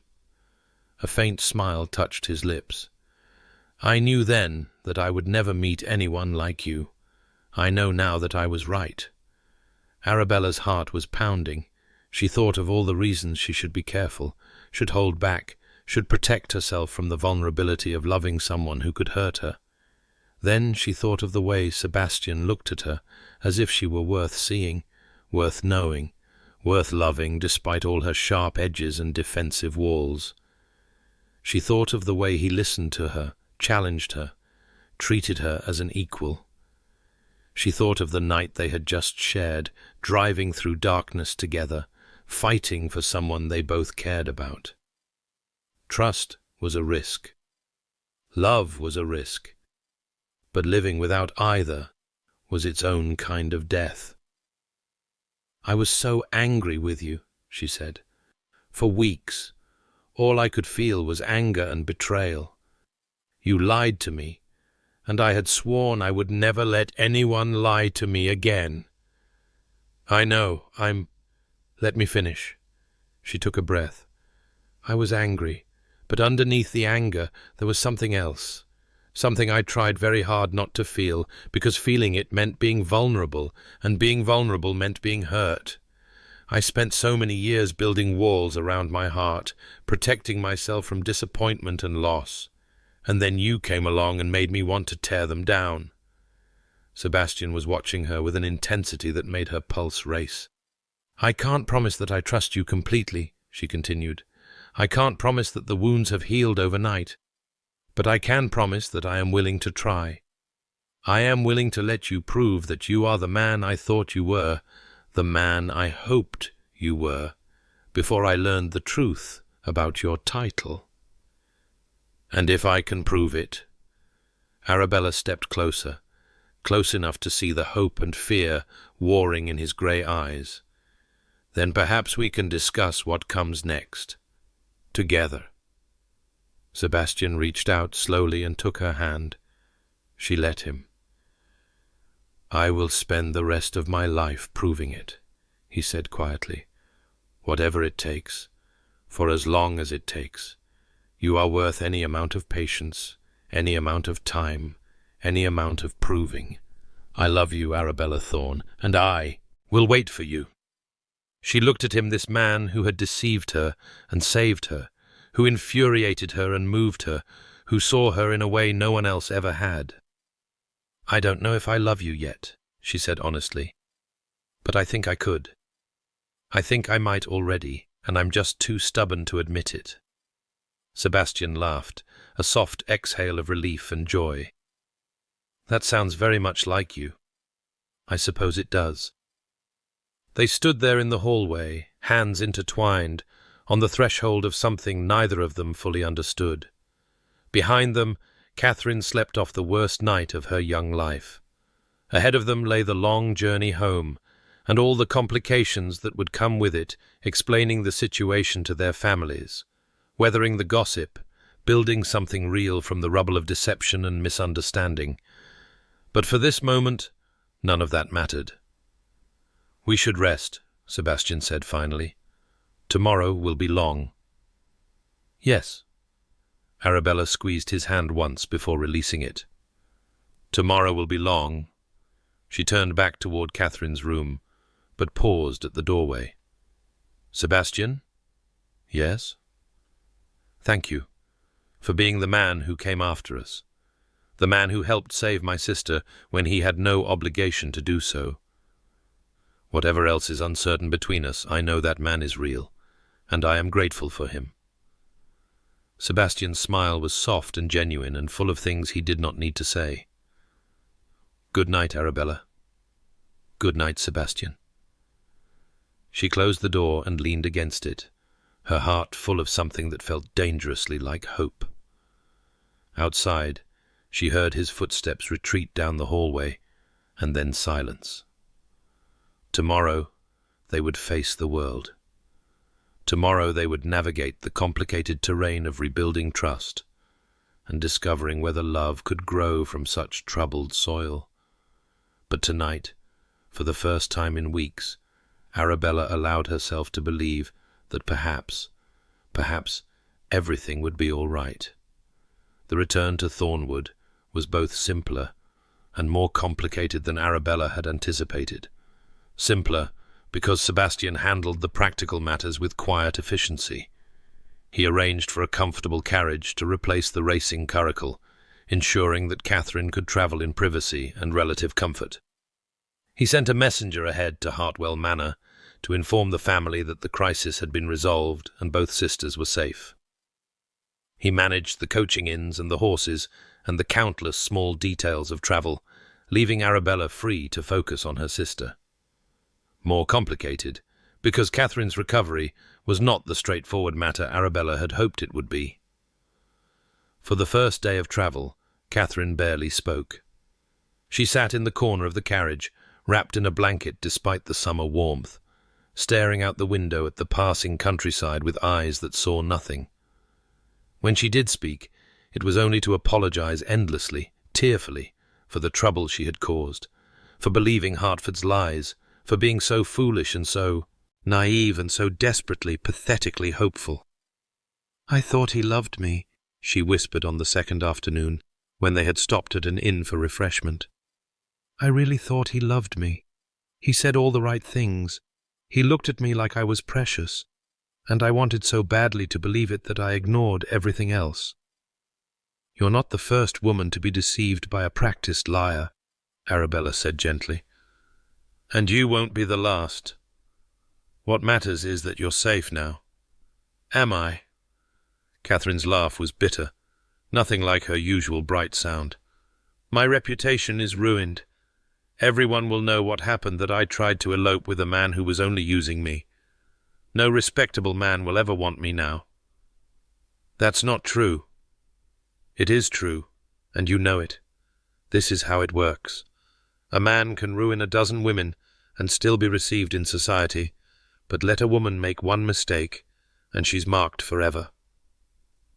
Tears spilled down Catherine's cheeks. "I've destroyed myself, Arabella. I've destroyed my chances at any kind of future. And for what? For a man who never cared about me at all." Arabella had no easy answer, because Catherine was not entirely wrong. Society was cruel to women who strayed from the narrow path of respectability, and the story of an attempted elopement would spread through the neighborhood like wildfire. There would be whispers, sideways glances, invitations that mysteriously ceased to arrive.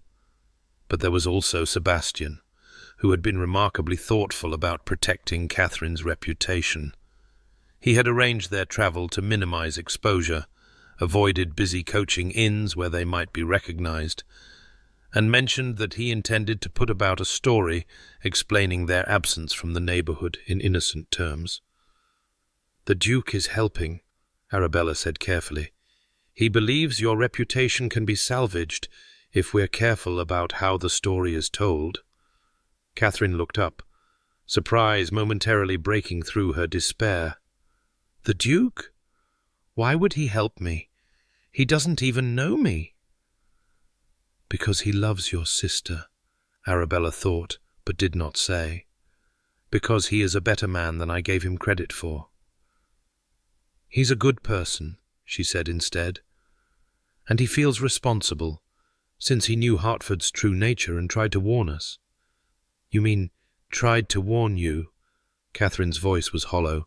I remember. You tried to tell me, and I accused you of jealousy.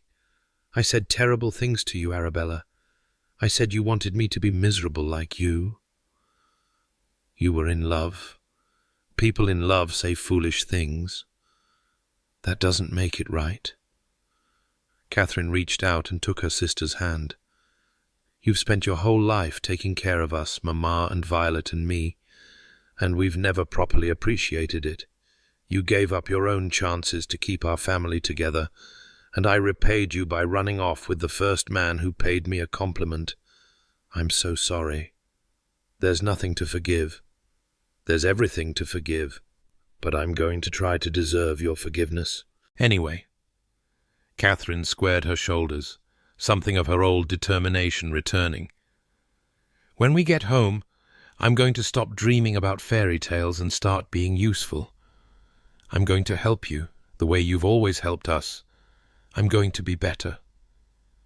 Arabella squeezed her sister's hand, hope kindling in her chest. Catherine had been wounded, but she was not broken. Given time and support, she would recover. She might even emerge stronger for the experience, the way metal was strengthened by fire. You already are better, Arabella said. You just didn't know it yet. Their arrival at Hartwell Manor was less dramatic than Arabella had feared. Sebastian's messenger had done his work well. Cousin Harriet was prepared with a cover story that Catherine had been called away suddenly to attend a sick friend, with Arabella accompanying her as chaperone. It was thin, but it would hold if no one looked too closely. Their mother, predictably, was more concerned with her own distress than with questioning the narrative. "How could you do this to me?" she wailed when Catherine appeared. "The worry, the fear, not knowing if you were alive or dead. I'm sorry, Mamma." Catherine's voice was flat with exhaustion. "I made a terrible mistake. It won't happen again." "It had better not. If word gets out about this, if anyone learns what really happened—" "No one will learn," Cousin Harriet interrupted firmly, "because we are all going to agree on what happened, and we are all going to stick to that story." Catherine visited a sick friend. Arabella accompanied her. The Duke of Thornwood happened to be travelling in the same direction and kindly offered his assistance when their carriage broke down. That is what happened. That is what will be said. Am I understood? Her tone brooked no argument. For all her penny-pinching and pointed comments about poor relations, Cousin Harriet apparently drew the line at allowing family scandals to reach public ears. Arabella felt an unexpected surge of gratitude toward the iron-spined widow. "What about the Viscount?" Violet asked quietly. She had been hovering in the doorway, watching the reunion with worried eyes. "Won't he talk?" "The Viscount has been encouraged to leave the area immediately and permanently." Sebastian spoke for the first time since entering the house.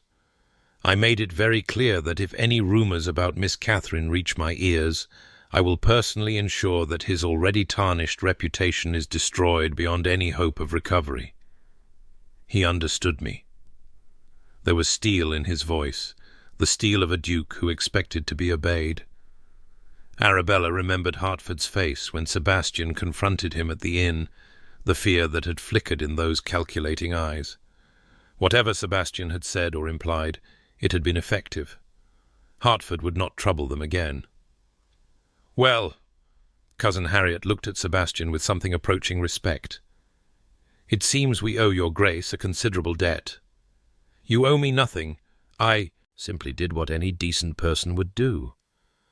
"Few decent people have the power to silence a man like Hartford. Fewer still would use that power on behalf of a family with nothing to offer in return." She paused, her sharp gaze moving between Sebastian and Arabella in a way that suggested she saw more than she was saying. "You have our gratitude, Your Grace, if there is ever anything we can do to repay your kindness." "There is one thing." Sebastian glanced at Arabella, something vulnerable flickering beneath his composure. I would like permission to call on Miss Thorne, properly, if she is willing to receive me." The room went very still. Arabella felt every eye turned toward her, her mother's suddenly calculating, Catherine's surprised, Violet's quietly hopeful, cousin Harriet's assessing. She felt the weight of the moment pressing down on her, the significance of what Sebastian was asking. He was asking to court her, publicly. The Duke of Thornwood, one of the most eligible men in England, was asking permission to pay formal addresses to a penniless nobody whose family was one scandal away from complete ruin. It was insane. It was impossible. It was everything she had sworn she would never want. And yet, "I am willing," she said, her voice steadier than she felt. "If your Grace wishes to call, I would be pleased to receive you."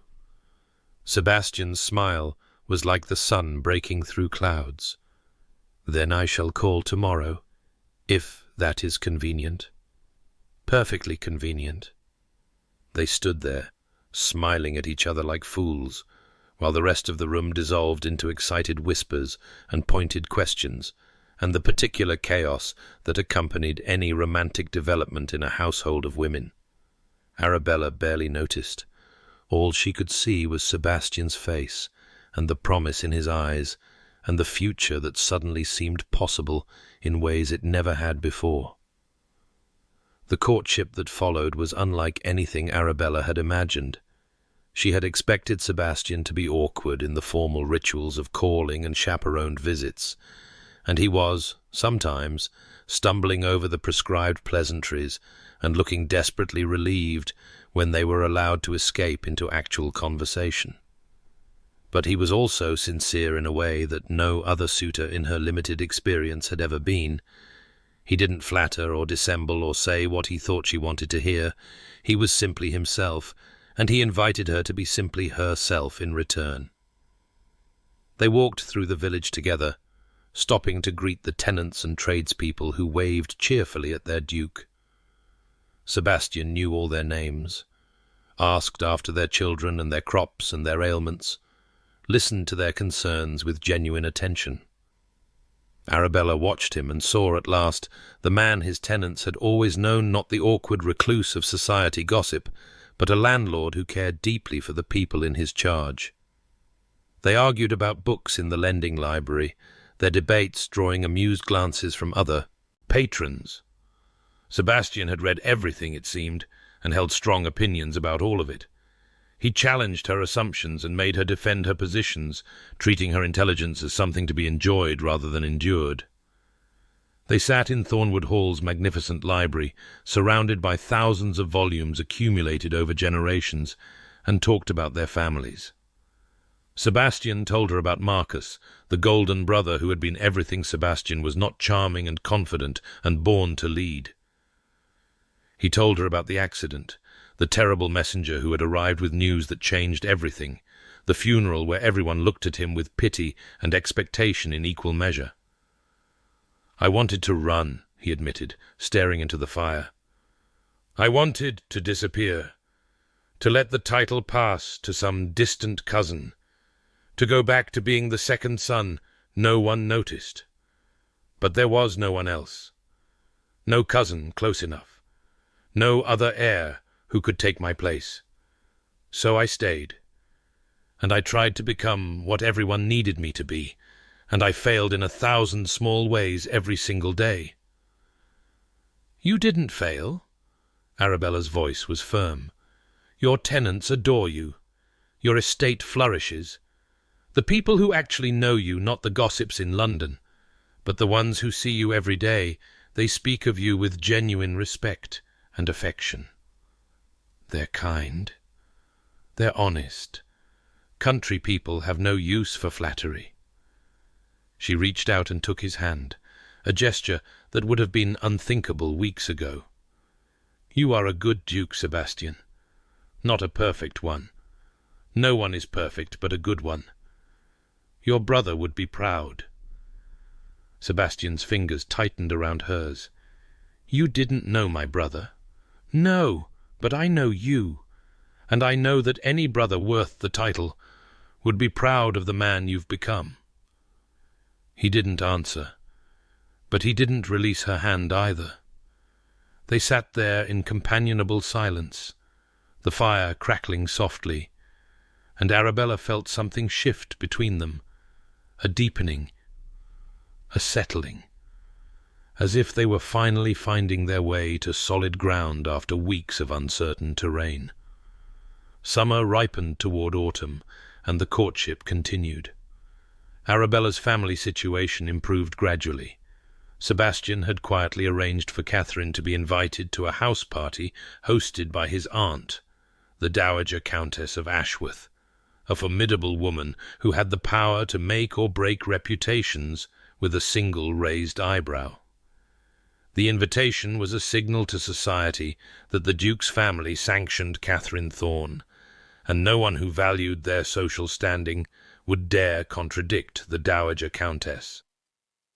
Catherine returned from the house party with colour in her cheeks and a steadiness in her eyes that Arabella had not seen in years.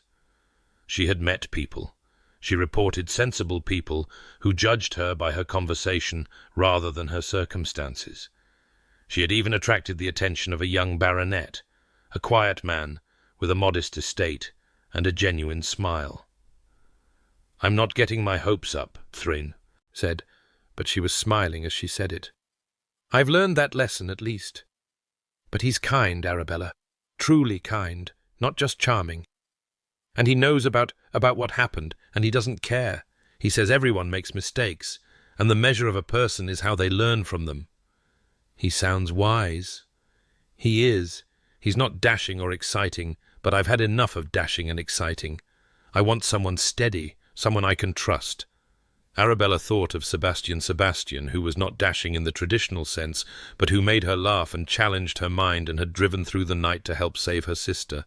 Sebastian, who was steady and trustworthy and everything she had never dared to hope for. "I think," she said carefully, "that steady and trustworthy are underrated qualities." Catherine's smile turned knowing. "Speaking from experience, are we?"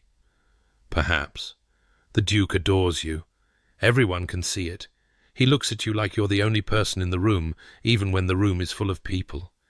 It's almost embarrassing, really. It is not embarrassing. It's a little embarrassing, but also wonderful." Catherine reached out and squeezed her sister's hand. "You deserve this, Arabella. After everything you've done for us, after all the years of sacrifice and managing and holding us together, you deserve someone who sees how extraordinary you are." Arabella blinked back unexpected tears. "When did you become so wise?" "Probably around the time I made the worst mistake of my life, and you forgave me anyway. Nearly being ruined by a fortune hunter is very educational." Catherine's tone was light, but her eyes were serious. "Don't let fear hold you back. Sebastian loves you.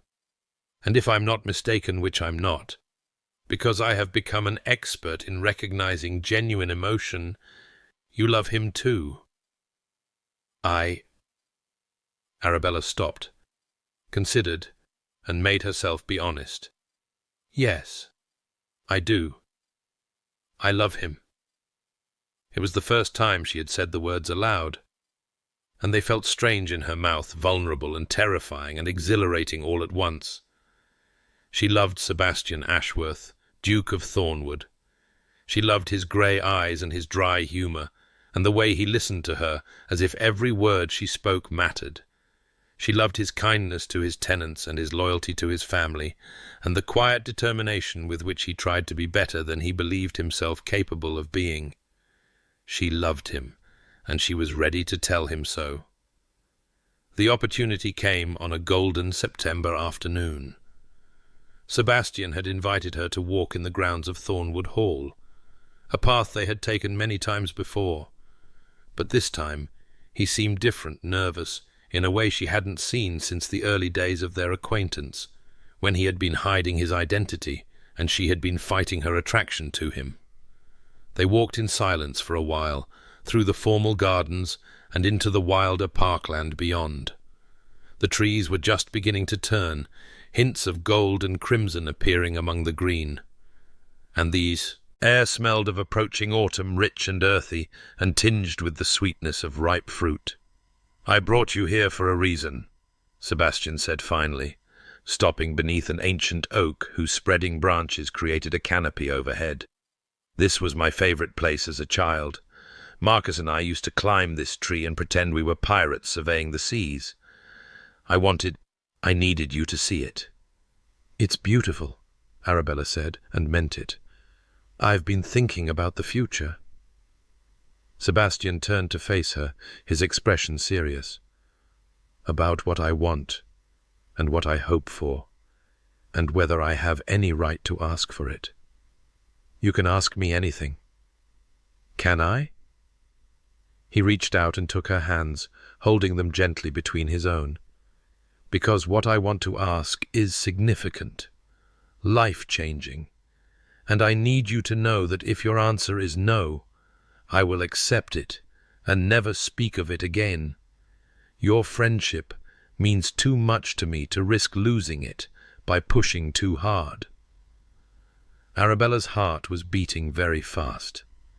"Sebastian, let me say this. Please." He took a breath, visibly gathering himself. "I love you, Arabella Thorne. I have loved you since the day we met, and my love has only grown deeper with every day since.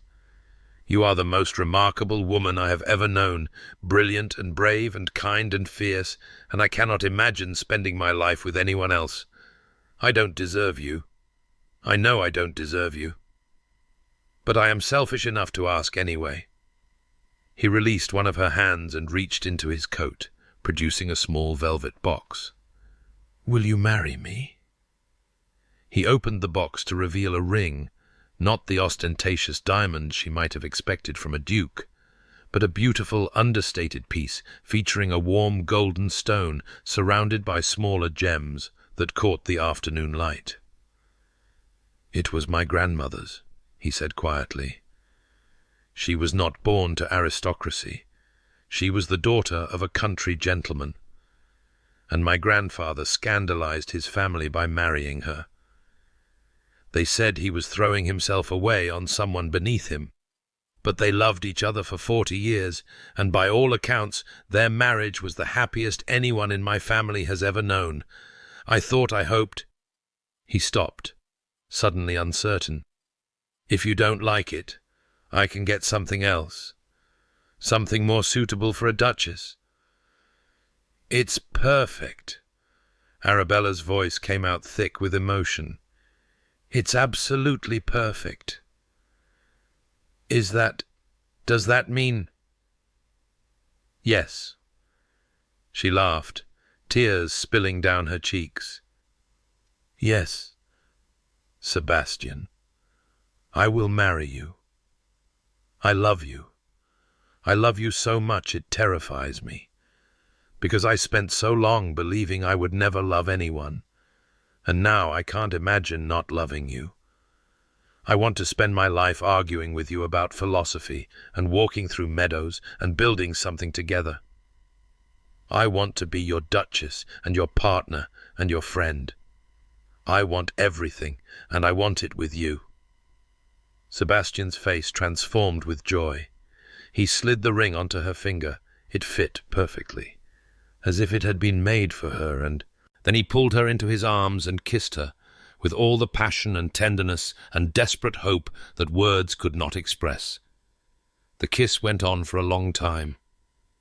When they finally broke apart, both breathless and laughing and crying at once, the sun had moved lower in the sky, and the shadows had lengthened around them. "I should warn you," Arabella said, "that I am not the sort of duchess who will host elaborate parties and charm society into submission. I am opinionated and sharp-tongued, and I will probably offend half the ton within a month of our marriage. I'm counting on it. The ton is terribly boring and could use some offending. I'm serious, Sebastian. I don't know how to be what they expect. I don't know how to be gracious and accommodating and—" He kissed her again, silencing her protests. "I don't want you to be anything other than what you are," he said when he pulled back. "I fell in love with your sharp tongue and your opinions and your complete unwillingness to be gracious when you don't feel like it. I don't need a conventional duchess. I need you. You may regret that. Never." He pressed his forehead to hers, grey eyes meeting brown. "Never, Arabella, not for a single moment. I will spend the rest of my life thanking whatever providence sent you tumbling into that rabbit hole and into my life." Arabella laughed, remembering that day, the twisted ankle, the irritation, the stranger who had refused to leave her stranded. She had been so determined to dislike him, to maintain her walls against a man she assumed was just another privileged fool. How wrong she had been. How wonderfully, gloriously wrong. "I love you," she said again, because she could now, because the words no longer frightened her. "I love you, Sebastian Ashworth, Duke of Thornwood, an arguer about philosophy and finder of women in meadows. And I love you, Arabella Thorne, soon to be Duchess of Thornwood, and challenger of assumptions, and woman who swore she would never marry a duke. I did say that, didn't I? Frequently, and with great conviction. Well," she smiled up at him, her heart full to bursting, "I suppose I shall have to eat my words. I shall remind you of them regularly. It's important to maintain humility." She laughed and kissed him again, and the oak tree that had sheltered generations of Ashworths spread its branches over them like a blessing as they sealed their promise beneath its golden leaves. The wedding took place in the village church on a crisp October morning, with half the county in attendance and the other half wishing they had been invited. Arabella wore a gown of ivory silk that she had helped design herself, with clean lines and minimal embellishment, elegant rather than ostentatious, befitting a bride who valued substance over show. Catherine served as her attendant, radiant in soft blue, with her steadfast baronet watching from the front pews. Violet sat beside their mother, who was for once too overcome with emotion to complain about anything. Sebastian waited at the altar, looking simultaneously terrified and ecstatic. He had been sick with nerves all morning, according to his valet's amused report, convinced that something would go wrong, that Arabella would change her mind, that he would somehow prove himself unworthy at the last moment. But when she appeared at the church doors, his face cleared like the sky after a storm. He watched her walk toward him with an expression of such naked adoration that several guests were observed dabbing at their eyes.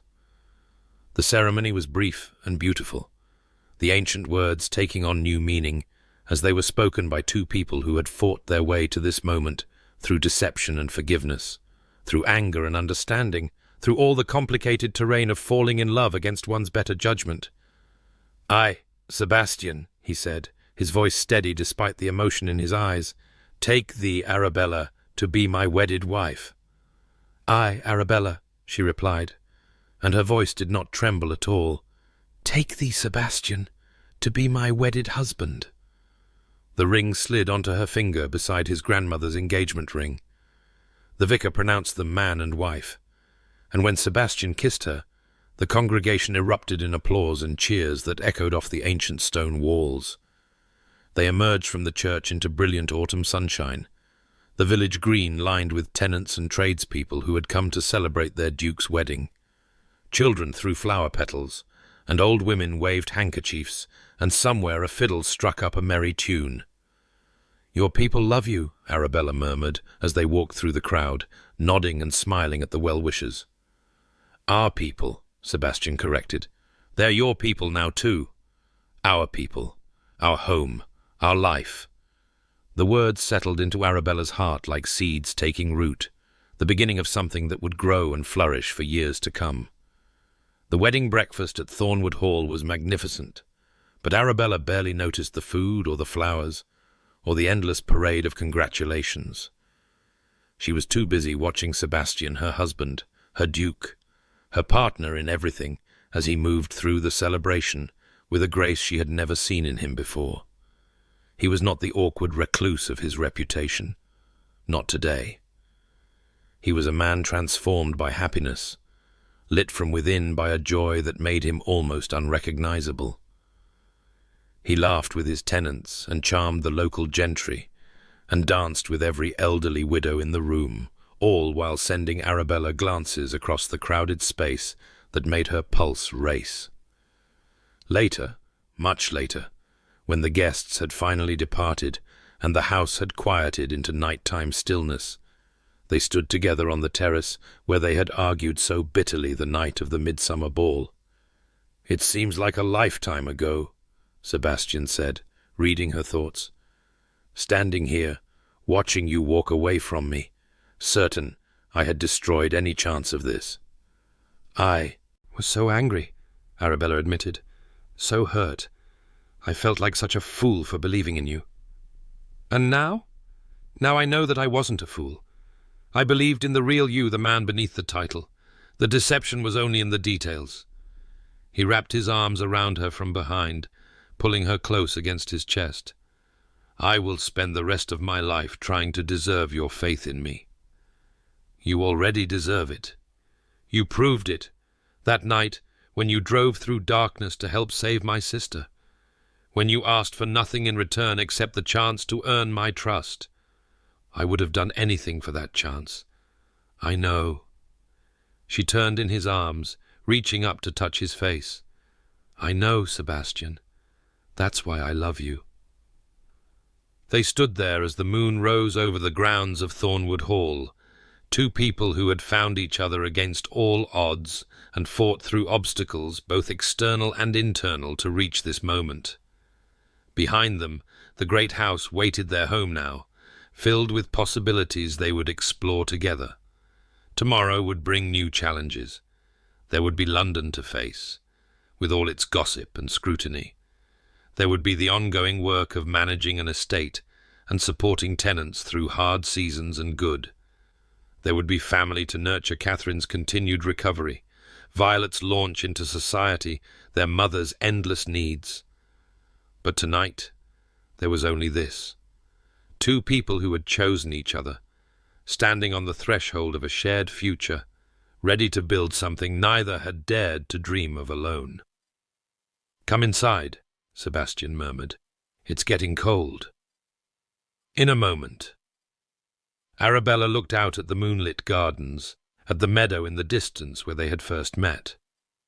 "I want to remember this, the feeling of being exactly where I'm supposed to be, with exactly who I'm supposed to be with." "You can feel that any time. I intend to make sure of it." She smiled. "I know you will." They turned and walked inside together, hand in hand, leaving the terrace to the moonlight and the ghosts of all the conversations they had needed to have before they could reach this peace. 8 years later. The meadow had not changed. Arabella sat on a blanket beneath the summer sun, watching her children play, while their father demonstrated with perhaps excessive dramatic flair how to properly duel with wooden swords. Henry, the eldest at 7, was taking the lesson very seriously, his small face set in concentration as he parried and thrust. Elizabeth, 5 years old and entirely unwilling to be left out, had armed herself with a stick and was attempting to attack her father from behind.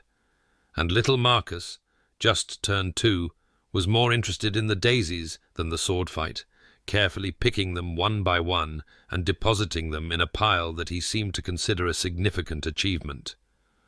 "Papa is losing," Henry announced with satisfaction as Sebastian staggered backward, hand pressed to his chest in theatrical agony. "Your father is letting you—" "Win," Arabella called. "Don't let it go to your head." "I am mortally wounded." Sebastian collapsed onto the grass with a groan that made Elizabeth giggle. "Tell your mother I loved her." "Mamma, Papa says he loves you." "Tell your father I know." The children laughed and piled onto Sebastian, who bore the assault with the patience of a man long accustomed to serving as a human climbing frame. Arabella watched them, with a heart so full it almost hurt this family she had never expected to have, this happiness she had never dared to imagine. A carriage appeared on the distant road, and she shaded her eyes to watch its approach. Catherine and her husband, Sir Thomas Belmont, arriving for their annual summer visit with their 3 children. Later in the week, Violet would come with her clergyman husband and their new baby, the first grandchild, a development that had reduced Mrs. Thorne to happy tears for days. Her mother lived in the Dowager cottage at the edge of the estate now, close enough to visit regularly, but far enough to maintain everyone's sanity. She complained, of course, about the weather, about her joints, about the way modern children were allowed to run wild, but her complaints had lost their bitter edge. She was content in her way. She had lived to see all 3 daughters well married, and if she occasionally mentioned that she had always known the Duke would come to his senses, no one bothered to contradict her. Sebastian extracted himself from the pile of children and came to join Arabella on the blanket, grass in his hair and a smear of dirt across his cheek. "I have been defeated," he announced. "Our son is a formidable warrior. He has an excellent teacher. He has a teacher who lets him win, because those little eyes get very sad when he loses." Sebastian stretched out beside her, propping himself on one elbow. "Is that Catherine's carriage?" "I believe so." "Then I should go make myself presentable. Thomas will never let me hear the end of it if he arrives to find the Duke of Thornwood looking like he's been wrestling in the hay. You have been wrestling in the hay, with people a quarter of your size, which makes my defeat even more embarrassing." But he made no move to get up, content to lie in the summer warmth and watch his children play. "Are you happy, Arabella?" It was a question he asked often, as if he still couldn't quite believe that this life was real, that the sharp-tongued woman who had sworn never to marry a duke was now Duchess of Thornwood, mother of his children, partner in everything that mattered. Arabella looked at him, at the grey hair beginning to show at his temples, at the lines around his eyes that came from years of laughter, at the face she loved more with every passing day. "I once swore I would never marry a duke," she said. "I recall. You were very emphatic about it. I was wrong. You were gloriously, wonderfully wrong. It was the wisest wrong decision I ever made." She leaned over and kissed him, tasting summer and happiness and home. "Yes, Sebastian, I am happy. I am happier than I ever imagined I could be." He smiled, and she saw in that smile everything they had built together, the trust that had grown from deception, the love that had grown from anger, the life that had grown from 2 people brave enough to give each other a second chance. "Good," he said, "because I intend to keep making you happy for a very long time." "How long?" "Forever, if you'll let me." She kissed him again, longer this time, until Elizabeth's voice interrupted with theatrical disgust. "Papa is kissing Mamma again." "Your father kisses your mother because he loves her," Sebastian called back, "and because she is the most extraordinary woman in England, and he is very lucky she agreed to marry him."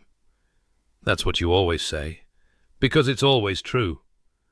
Arabella laughed, leaning into her husband's shoulder as their children resumed their games, and the carriage drew closer, and the future stretched before them, bright and full of promise. She had married a duke. Not just any duke, this duke, who had seen past her walls and loved her anyway, who had proven himself worthy of her trust through years of partnership and devotion. She did not regret a moment of it. This was their life. This was their happiness. This was their forever. And somewhere in the meadow where it had all begun, the rabbit hole that had twisted her ankle and changed her destiny, remained a small, unassuming dip in the earth that had led to everything that came after. She would never fill it in. It was the best thing that had ever happened to her.